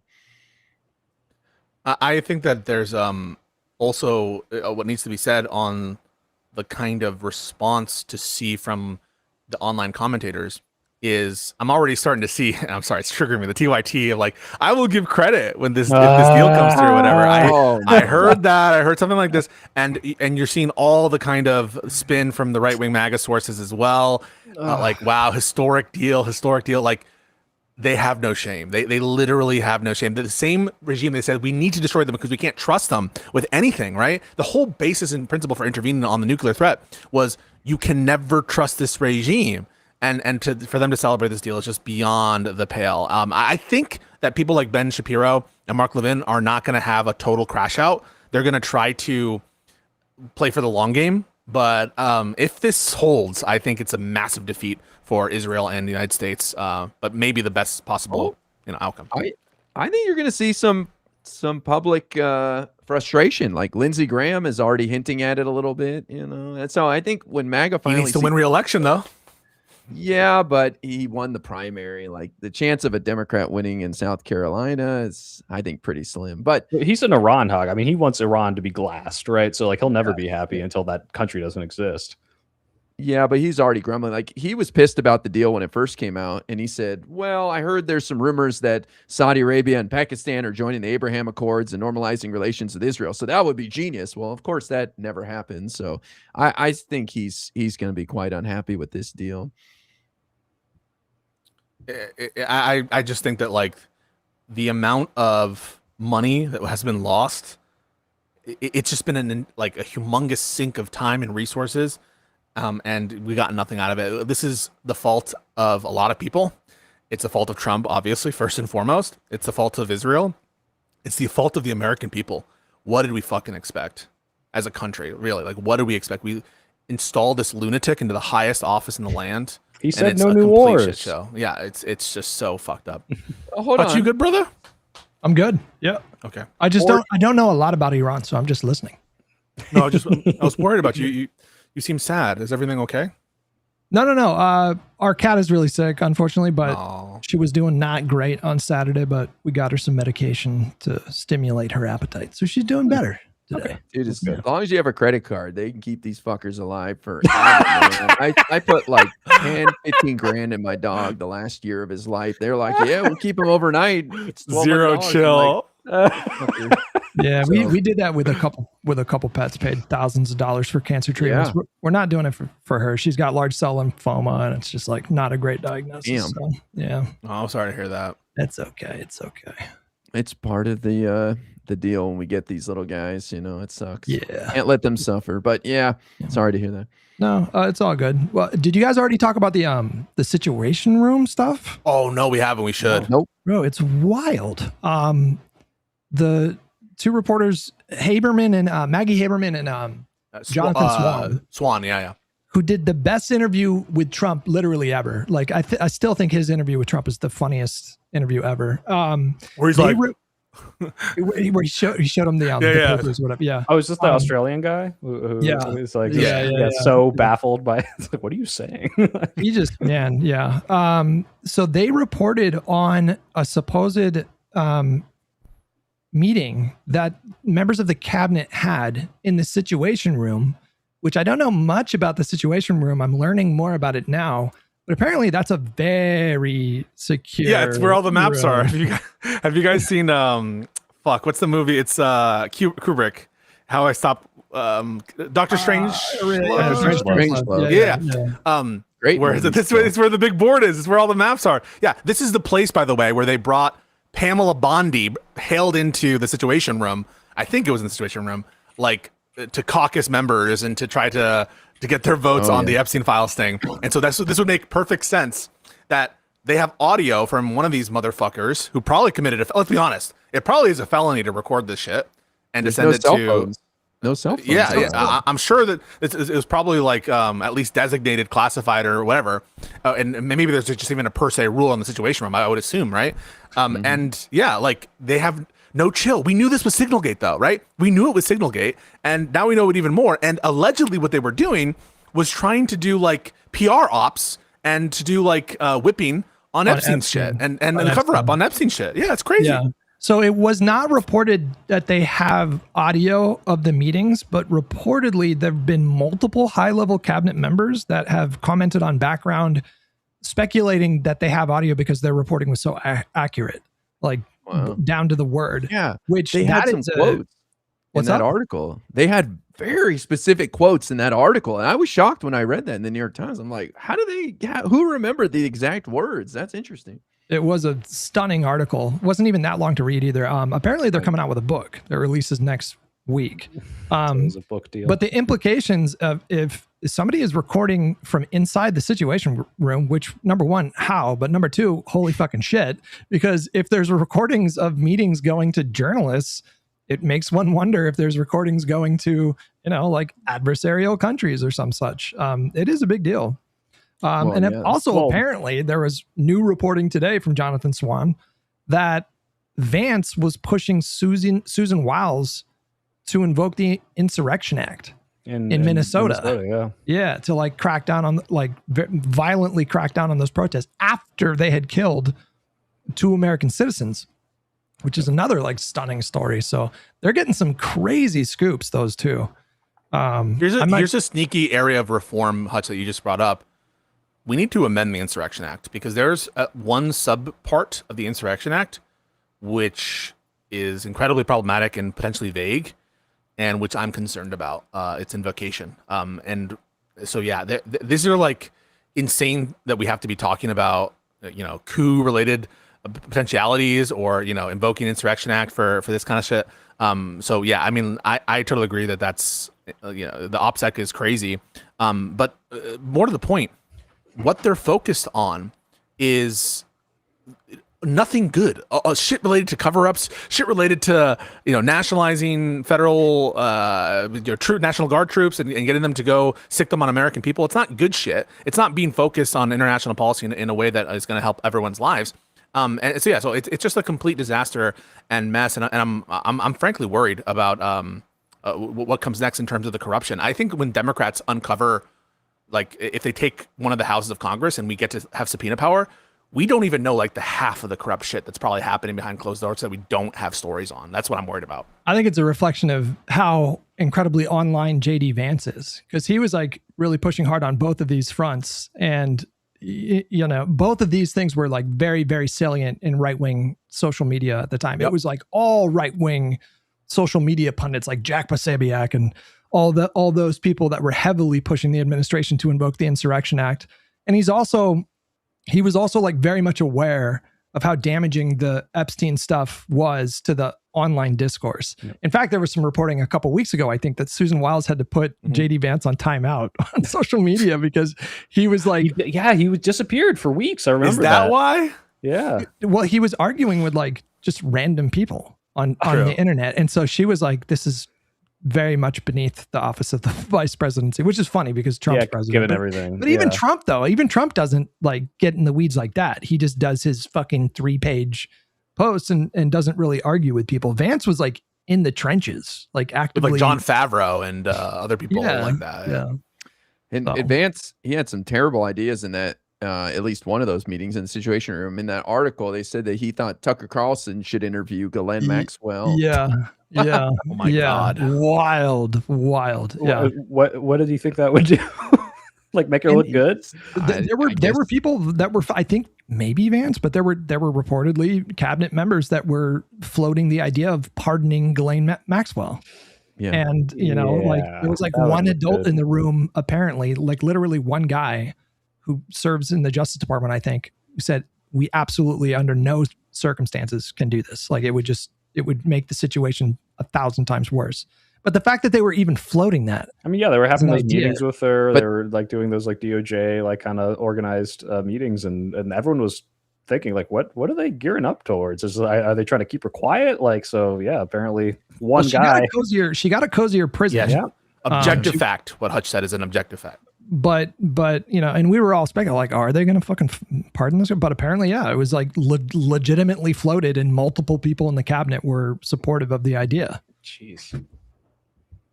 And not to like help the victims or bring justice, to clear Trump's name. That's all these Situation Room meetings. I share Pisco's concern. Why are these guys focused on this stuff?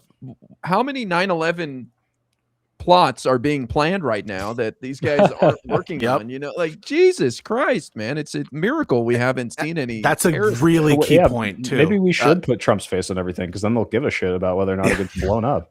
Yeah, true. Fuck. Actually, Vase. IRI's point is really important. There's the things we know that are corrupt. There are the things that are likely corrupt that we don't know about yet, right? And then there's the opportunity cost of all the corrupt stuff, and that is like a separate real cost that we're all facing.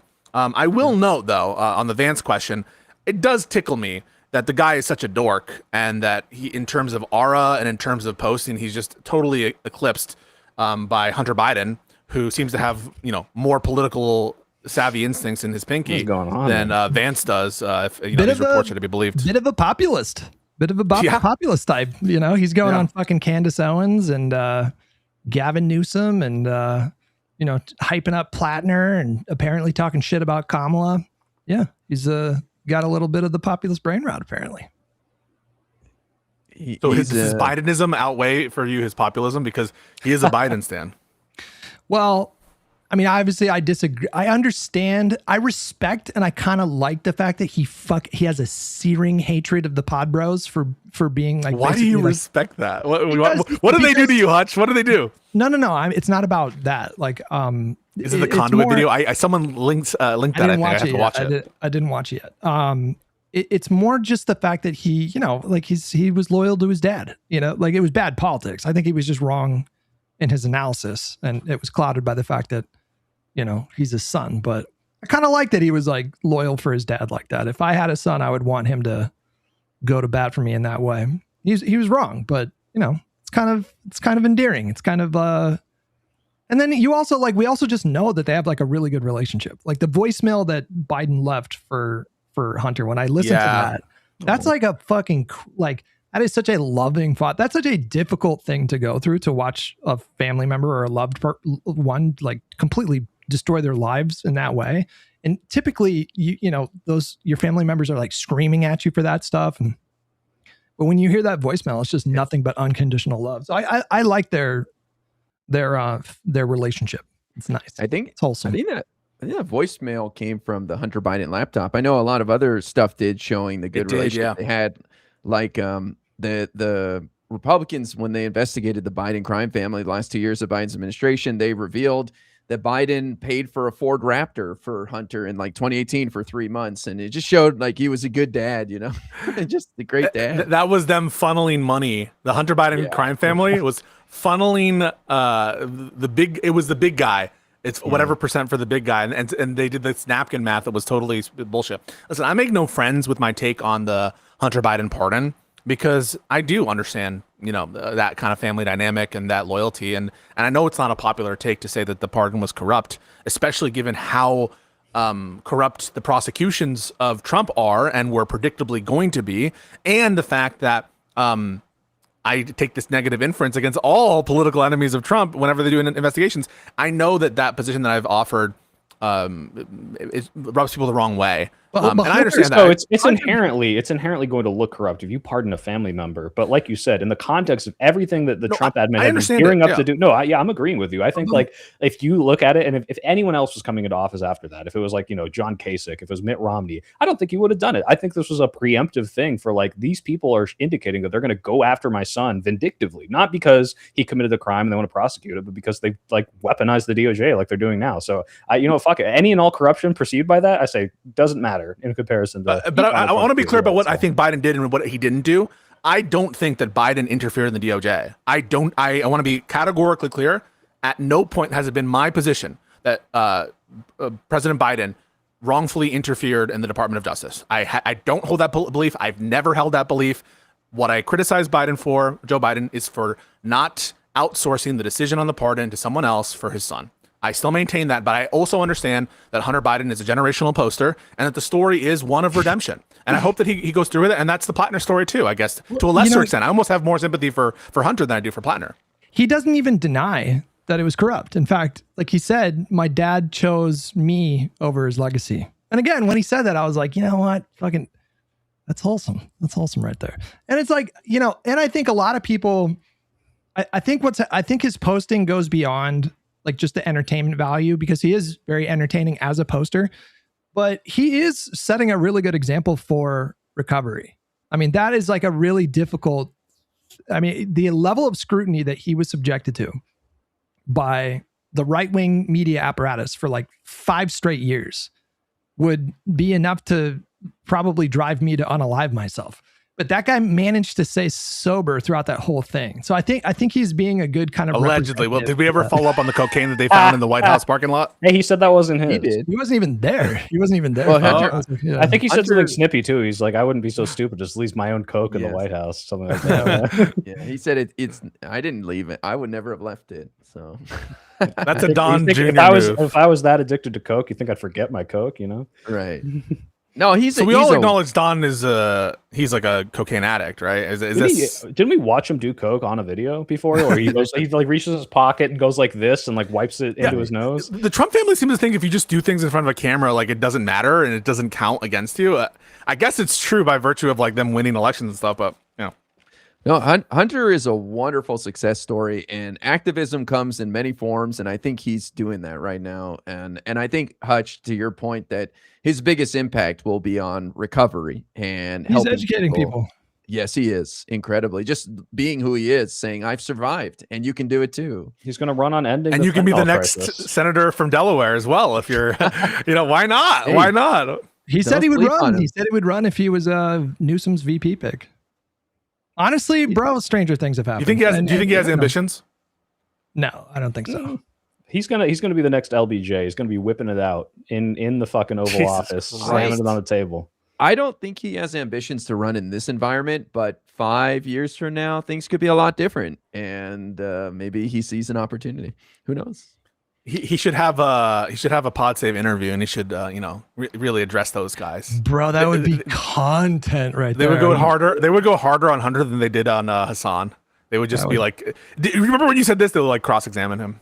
I don't know why the Biden bros and the Obama bros, there's this like big rift. I get that there are aspects of both of those different sides that I find totally annoying. For Biden stuff, it's frankly a lot of the insiders who are still delusional that he could still win. I still to this day don't, and maybe that's Hunter Biden too.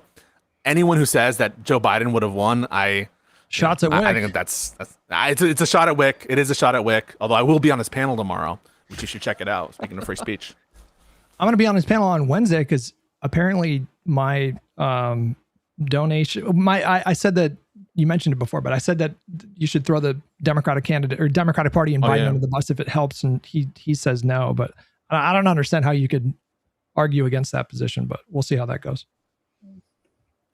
Well, what a great episode we've been learning. Yeah, it sounds like we're already plugging. No this one stuff for the said rest of the anything week. at the start of this episode that was in the slightest bit offensive, and I just want to say, close it out with a fight. Yeah, You I'm gotta sorry. fight I'm about sorry. something. Pisco, Wait. are you aware of the Streisand effect? Don't refer to the thing you don't want no one That's to look right. at. Yeah, too late. But wait. Did you send one of our messages? Maybe you sent some fighting thing.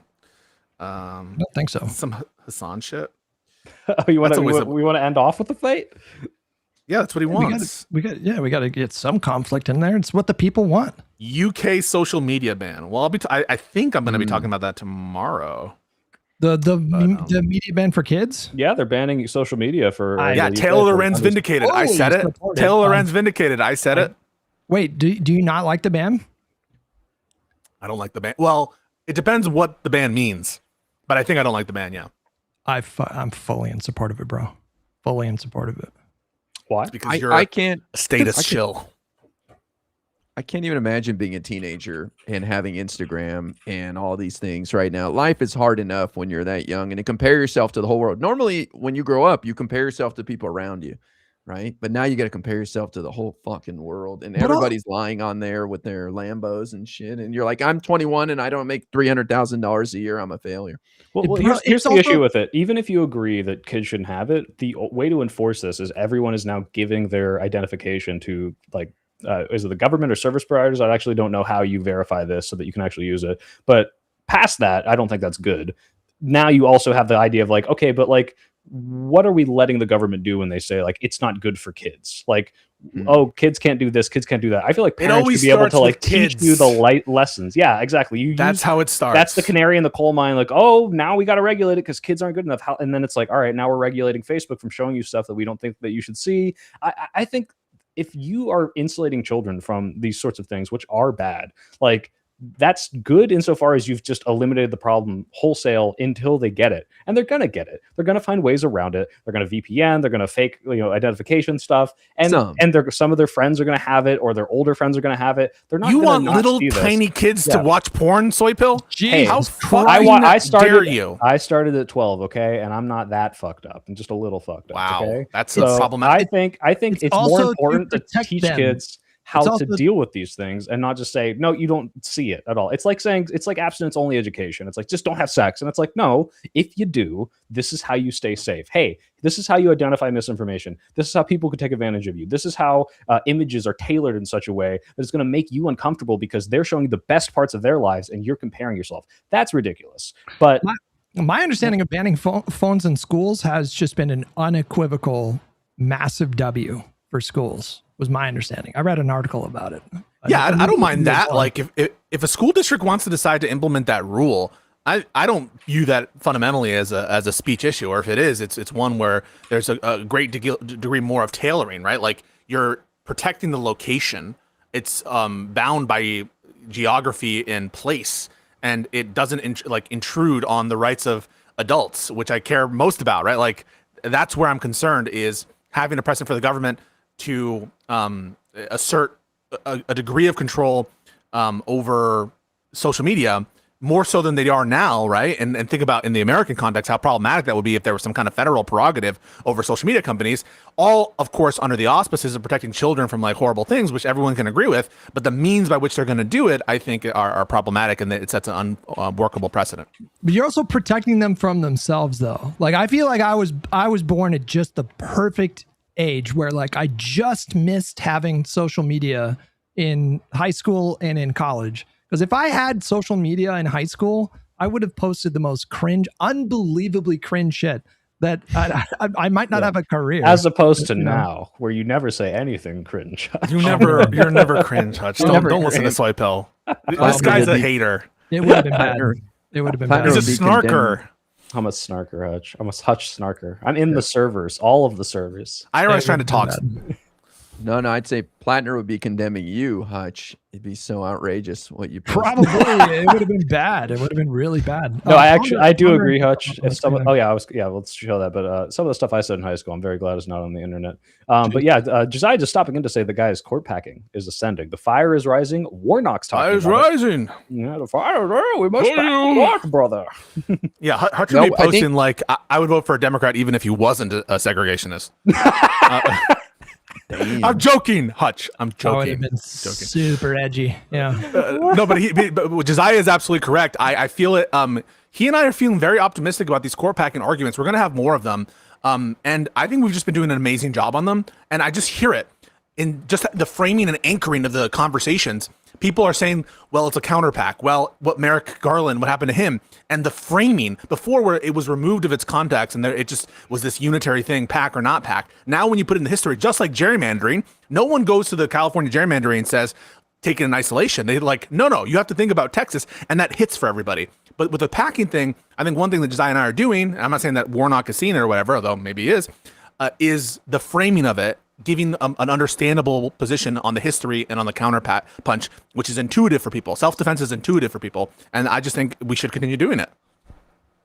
Real quick. Go ahead. Who's against court packing? Like, is there this contingent out there of people that are like, no way, we're not doing that? I feel like I've never heard anybody make the argument. Yeah, they're like, it's a downward spiral, guys. We can't cross the line. This already changed when they withheld Obama's pick in 2016, man. And wait till if we take the Senate, we're going to sit on Trump's picks for 2 years. I hope we don't do jack shit. No, can't have a hearing. I'll meet them in the middle and say court packing absent other reforms is, I think, not ideal.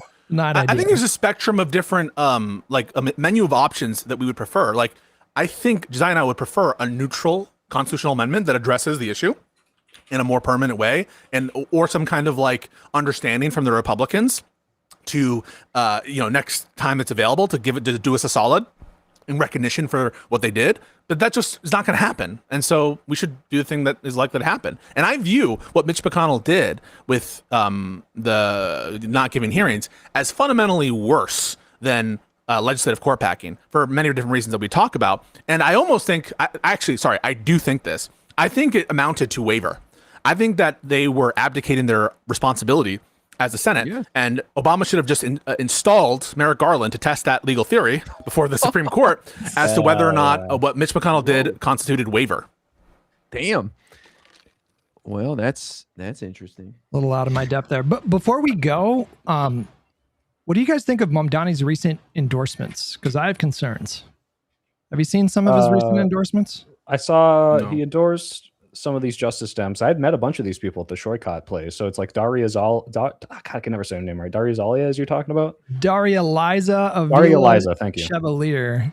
She's got a very colorful social media history that is What's the worst one? What month did it occur? What did she do on October 7th? No, it was like the peak woke kind of 2020 era, but That's a mulligan. You can't consider that because you would have had those messages too, Hutch. Let's go to 2020. Yeah, let's see. Did Hutch have a black square? Guys, did Hutch have a black square? Was he kneeling? Were you kneeling, Hutch? I didn't. I did, bro. I went to... performative liberal. Hold on. I went to a fucking protest in West Hollywood after the George Floyd thing, and I'm there and I'm all fired up. I got my fucking mask on and everything. And they're like, okay, everyone, we're all going to lay down... We're going to lay down face first on the concrete for 7.5 minutes in solidarity with George Floyd. And it was fucking hot, bro. It was hot. Yeah. Like the pavement was like like 120 degrees, and I'm looking around at everybody and like, we're fucking actually doing this. I got down and I did that. Put your body on the line, bro. You put your body on the line. Wait, Hutch, did you walk up to a darker skinned individual and say, "How can I be better?" I'm sorry. I didn't do that, but I did DM darker skinned individual. Quote. This is from Soypill. Darker skinned individual. What did you mean by that? That's the politically correct way to say it now, right? Who told you that shit? You know, it's actually funny. Right after October 7th, like my coworker who knew I was Jewish, like just texted me and they were like, "Are you okay?" And I'm like, "What do you mean?" She's like, "After that," I'm like, "I don't live in Israel. I live here." Actually, they mistook your hat, your propeller hat for yarmulke. Well, no, though I am Jewish. They knew. They just thought like I would be more personally affected, and I'm like, I mean, it's awful. It's called a joke. I'm not there. Hold on. I should get the yarmulke version though. Hutch said he DM'd somebody for racial advice. Where were you going with that? What'd you say? That's the cringest thing I did in 2020. Okay, we all did cringe in 2020, but I did DM someone who I had never even met, by the way. Like we had only had like online interactions, and I was just like, "Hey, do you have any tips for how I can be better about?" Just like a black person you've never met. Literally, yeah, yeah. Wait, you don't have black friends, Hutch? No, you don't have black friends. I black family, motherfucker. But like, I just for some reason it felt less cringe to do that. I don't know why I didn't message other people in my life. Maybe it was because I intuitively. It was Prime Guy. Okay, well, wait. What was their advice? What did they tell you to do, Hutch?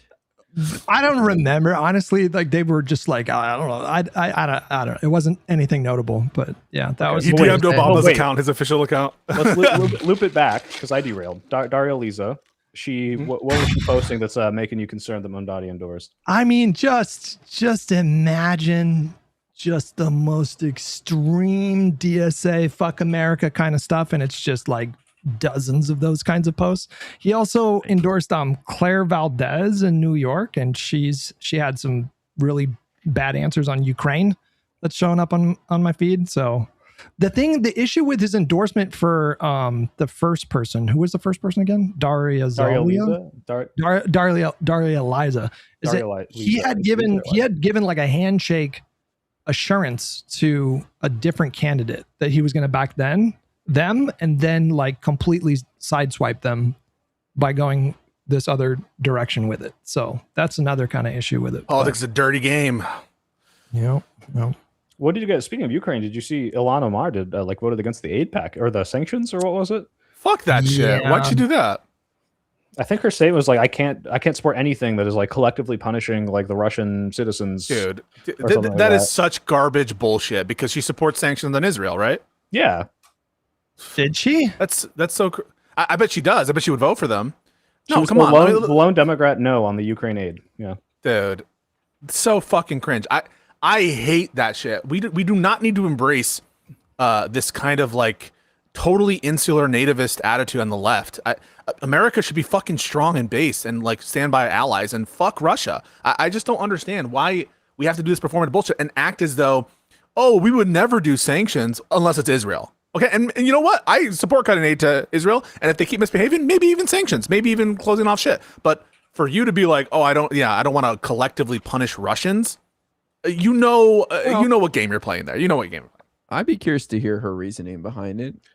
I'll read the exact quote. She says, opposing Russian aggression does not require us to support policies that punish ordinary civilians who did not ask for this war. I remain committed to supporting diplomacy, peace, and justice for the Ukrainian people affected by this horrific conflict, but I could not, in good conscience, support legislation that wages economic warfare on innocent civilians. So she's like... And it's all fungible, and she understands it's fungible because she understands the defensive versus, non-defensive weaponry argument. It's all fucking fungible, all right? The Russian people...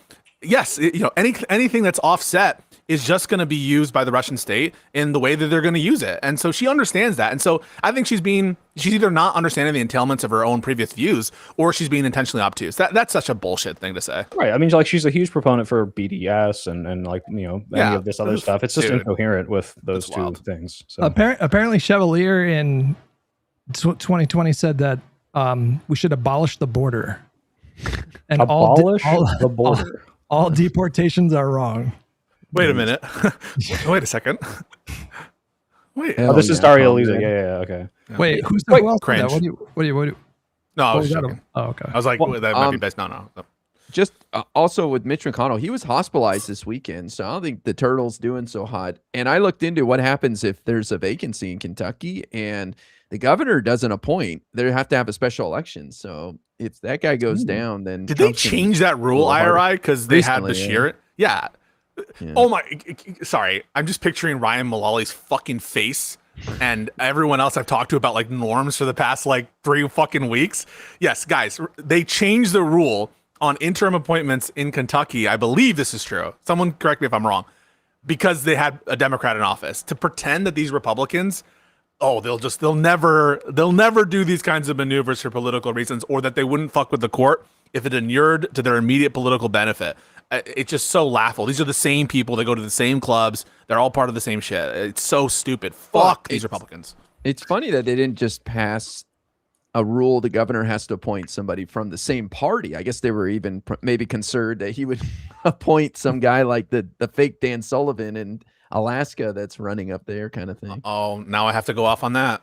I see a chatter, and I need you guys to clarify for this, because someone said BDS is not the same as sanctions. What's the S stand for? Oh my god! Wait. Isn't that what the S is for? Are they different sanctions? She's a loyal viewer. All right. So Fran, I disagree with you. I disagree with this. But the same principle applies, right? Like BDS, even if it's not government action, is attempting to like worsen economic situations and worsen, overall economic activity between 2 different countries. And so that might have as a byproduct getting innocent people having worse situations. And so the same kind of principle applies. And I do think it's a form of hypocrisy or an unspoken preference for the Russian people as opposed to the Israeli people. Which in terms of complicity, I don't know, maybe you can make that argument, but I don't think it makes any sense. I do have to go. I want to give you guys an opportunity to talk though, but I want to go off on what IRI said about the other Dan Sullivan, because it just triggered me. I know I talked about that last week. We talked about it, but is there more to the story now that you want to get into? No, it just, okay. So what happened was there's like an agency or some sort of administrative decision in Alaska that says he's not like a bona fide candidate. He's not a good faith candidate, right? And so what is that? That's a state making a rule. A rule of substantive decision on whether or not a candidate for federal office is allowed to be on the ballot. And so what's up with the patchwork, guys? It's a patchwork. Now states are going to be able to just, throw random people off the candidate because in their subjective opinion, they're not bona fide candidates, or they're not serious enough because they have the same name as another guy. So it just goes to show that the insurrection, Anderson decision, the disqualification thing, that was all bullshit. And yes, that includes the liberal justices who bought that bullshit about patchwork. That was stupid. It doesn't make sense. States, as a matter of course, will have rules, substantive rules on ballot access. Why wouldn't they be able to apply the Constitution as part of those rules? Makes no sense. Guys, can you, maybe one of you guys can interpret this? Josiah, super chat, friend of the show, Josiah says, it's true they did it during McConnell's first health scare a few years ago to stop Bashir. Oh, I read McDonald's. I was thinking of BDS. I got really confused. I know what he means now. You thought it was McDonald's because it said BDS? I don't understand. No, because we were just talking about BDS when he sent this, and I was like, what, something happened with the health scare for McDonald's, and that's why they boycotted it? What, was the meat coming from Israel? I'm sorry, I had a little stroke. I'm sick. I have a fever, guys. I'm sorry. Wow. It's all good. Yeah, I guess they were scared that Bashir would appoint a friendly Republican. I have no clue. It's very strange. They did it in 2024. I don't know, Hutch, if you saw this because of the other. I don't know if Mondani endorsed this person, but she was there with Daria Eliza and all the other people at the Shoika place. Malat Krishnos was having like a rally, I think, with Hassan, and it got canceled by the opponent or something like this. Oh, I don't know anything about that. Okay. Was that in Colorado? Yeah, Colorado. Yes. Yeah. I saw Hassan crying about it, but saying liberals aren't standing up for him or something. I don't know. I love his new arc here with the suits and crying that liberals should defend him. I don't know what he's going on about, man. I will say that I think that Soypil and I have taken the liberal position in defending Hassan on some of these matters. I don't think it should be seen as a leftist position. I think that we've come at from a liberal perspective. But I think that there's a way in which you can appeal to liberals, but kind of like talking down to them and being like, you're all hypocritical, when really, I bet if you were to ask the average liberal, they'd probably oppose what the Trump like that subpoena or whatever. If you were to present them the fact pattern, And to just like cast with that broad of a brush, it's, you know, not winning you a ton of friends there, Hassan, buddy. Yeah, I'm not unsympathetic to the, hey, fuck you, like you wouldn't do this for us. It's just like, look, I'm doing this for everyone, but also fuck you, right? I'm cool with that distillation, bro. Fuck, you're sick, Soy Pill? I am. So, you didn't see I named the sick pill this whole time. It's been 2 hours of being sick. Yeah, no, I've had a fever. What do you have? I didn't even know if you guys are real. It might be a fever dream. I don't know. Get better. Sickness. Yeah, thank you. I appreciate that. I'm gonna go drink some water right after this. Take a little nappy. I think what Andy Bashir should have done, if the rule were still in place, is get someone to legally change their name to Mitch McConnell as a Democrat and just appoint him. Like, you're voting against Mitch McConnell? Come on. Come on. We got to start changing our names legally and getting on ballots. Like, someone should change their name to Donald Trump, and you know, we got to do everything. We got to break all the rules. It's a joke. Hey, Republicans, it's a joke. No, I like that. Fuck it. Well, you guys unironically think that we should like change our names to Republican? Hey, whatever it takes. Whatever it takes. That's my. Look, these Republicans are doing everything you can think of and tons of things we can't even imagine. So I'm not opposed to anything, man. So Barack Obama Shah was a trailblazer. That guy was a lunatic, man. I don't know. I still can't believe that conservatives are crying about Spencer Pratt losing in a city where Democrats outnumber Republicans 4-1. But have you considered that if you had stopped the count on the day that all of the election ended, that he would have won, right? That's why it's idiotic. Yeah. All right, guys. I think we can end it there. That was enough of back and forth. What's going on with you this week, Pisco? So this week I have tomorrow on the Wick TV channel. This is Wick TV, who does not support court expansion. This is Wick TV, who sometimes does sound the way Soy Pill characterized him before, but who has some pretty fun panels from time to time. I'll actually be reviewing another one, the one with Ryan Mullally and Dev. But tomorrow it'll be on like some free speech social media issues, kind of vague as a topic, but I hope it's a good conversation. I'm looking forward to it. So keep an eye out for that. And I'm also on my channel going to be uploading some. Rob Noir totally crashed out on me, and he's blacklisted me completely for some insane shit. I mean, the guy is totally out of his mind, but we'll be exploiting that crash out on stream and then ultimately on some edited videos. How is Rob doing with all of Trump's failures? He is oddly quiet about some of these corruption issues, and then coping for the rest of them, and then saying like base that, you know, yeah, it's cool to go after James Comey for 86-47. That makes a lot of sense. And yeah, so he is not handling it well. I think he doesn't like to be in power, right? Because all he wants to do is do this kind of hypocrisy testing thing. And he's like a fucking baby, a toddler, even in meta conversation. Like, why should I treat you like this or that? Oh, wait, there's one point I want to make on Rob. So Rob is like taking issue. I invited a guest to like review our streams, the debates that we had. And he's like, I'm blacklisting Pisco because Pisco's putting conditions on a previously arranged guest before he's going to bring them on to that guest. And that's like unfair for him to do. That's like those conditions. I want to remind the good people of the internet that Rob Noor, for like 5 months, put a condition every time he talked to me that we needed to start with 40 minutes on Jamal Bowman and the fire alarm scandal. That was his fucking condition, that every time that we talked, there needed to be a Jamal Bowman component to the conversation. So fuck this crybaby bitch. Yeah, he is. And he's blacklisted me what? Because my the person I brought on didn't want to talk to him? He knows why he's running. It's because he knows he can't handle the heat. He knows that he's a loser debater. He's a bad debater. And he doesn't want to be called out. Okay. All right. Called out here. By the way, Jamal Bowman was at that Shoycott thing. That guy has so much fucking energy. He's so cool. Got some rage. He's just saying, you know what? Republicans are fucking Nazis. Yeah, I pulled the fire alarm. I don't know if he said it. Don't quote me. Do it again. He didn't admit it no like reason. that. He didn't For say no that. reason. He didn't say that. I disavow. He didn't say that. Guy, what's going on with you this week? He should, though. He's lying about the fire alarm. It's so embarrassing. Yeah. Well. No, I don't have anything exciting going on. I am still making videos for my YouTube, which is a lot of fun. So if you guys want to come check out my latest videos, there's quite a bit of commentary since I'm able to provoke conversation here with some of my based opinions, like the UFC fight was kind of cool. I'm kind of putting that into my YouTube videos, and there's quite a bit of conversation happening in the comments. So that's great. But you do have hot takes, guy. Mm-hmm. I will say, I think it's a misnomer to think that you're like just DNC. I think that's not true. I think that you will have hot takes from time to time, and they're like ones where it really rubs Democrats the wrong way when you know, a lot of your viewers, and I appreciate that you're not scared to do that. No, yeah, I fight with my chat all the time. Today I've been fighting with them for sure, but it's all good. Thank you though. I appreciate that. When are you gonna get a dirt bike in the Kamala 2028 admin and do a flip over her while she's getting inaugurated? Yep. Monster truck rally 2029. Let's go at the White House. Hell yeah. What's going on with you, Hutch? Just an earlier stream schedule. Been starting at 7 a.m. Pacific, 10 a.m. Eastern. The goal is still to get that down to like 6 eventually, but we'll slowly do that little bit. 6 a.m. But then you have the WIC panel on, you said Thursday? That is on Wednesday. I think it's Destiny's going to be on the panel as well, fighting against mine. On your side? I don't think so. I think you said. Wait, what are you guys fighting about? I said that candidates should toss Biden and the party under the bus if it helps them win in competitive races. And apparently, actually, I don't know what position he's taking on that one, but okay. Oh, the wild card. Okay. And then I don't think I have any special things this week. I'm just working on a new vid about being vegan. I'm going to make all you guys go vegan. I'm going to be a preachy little annoying shit.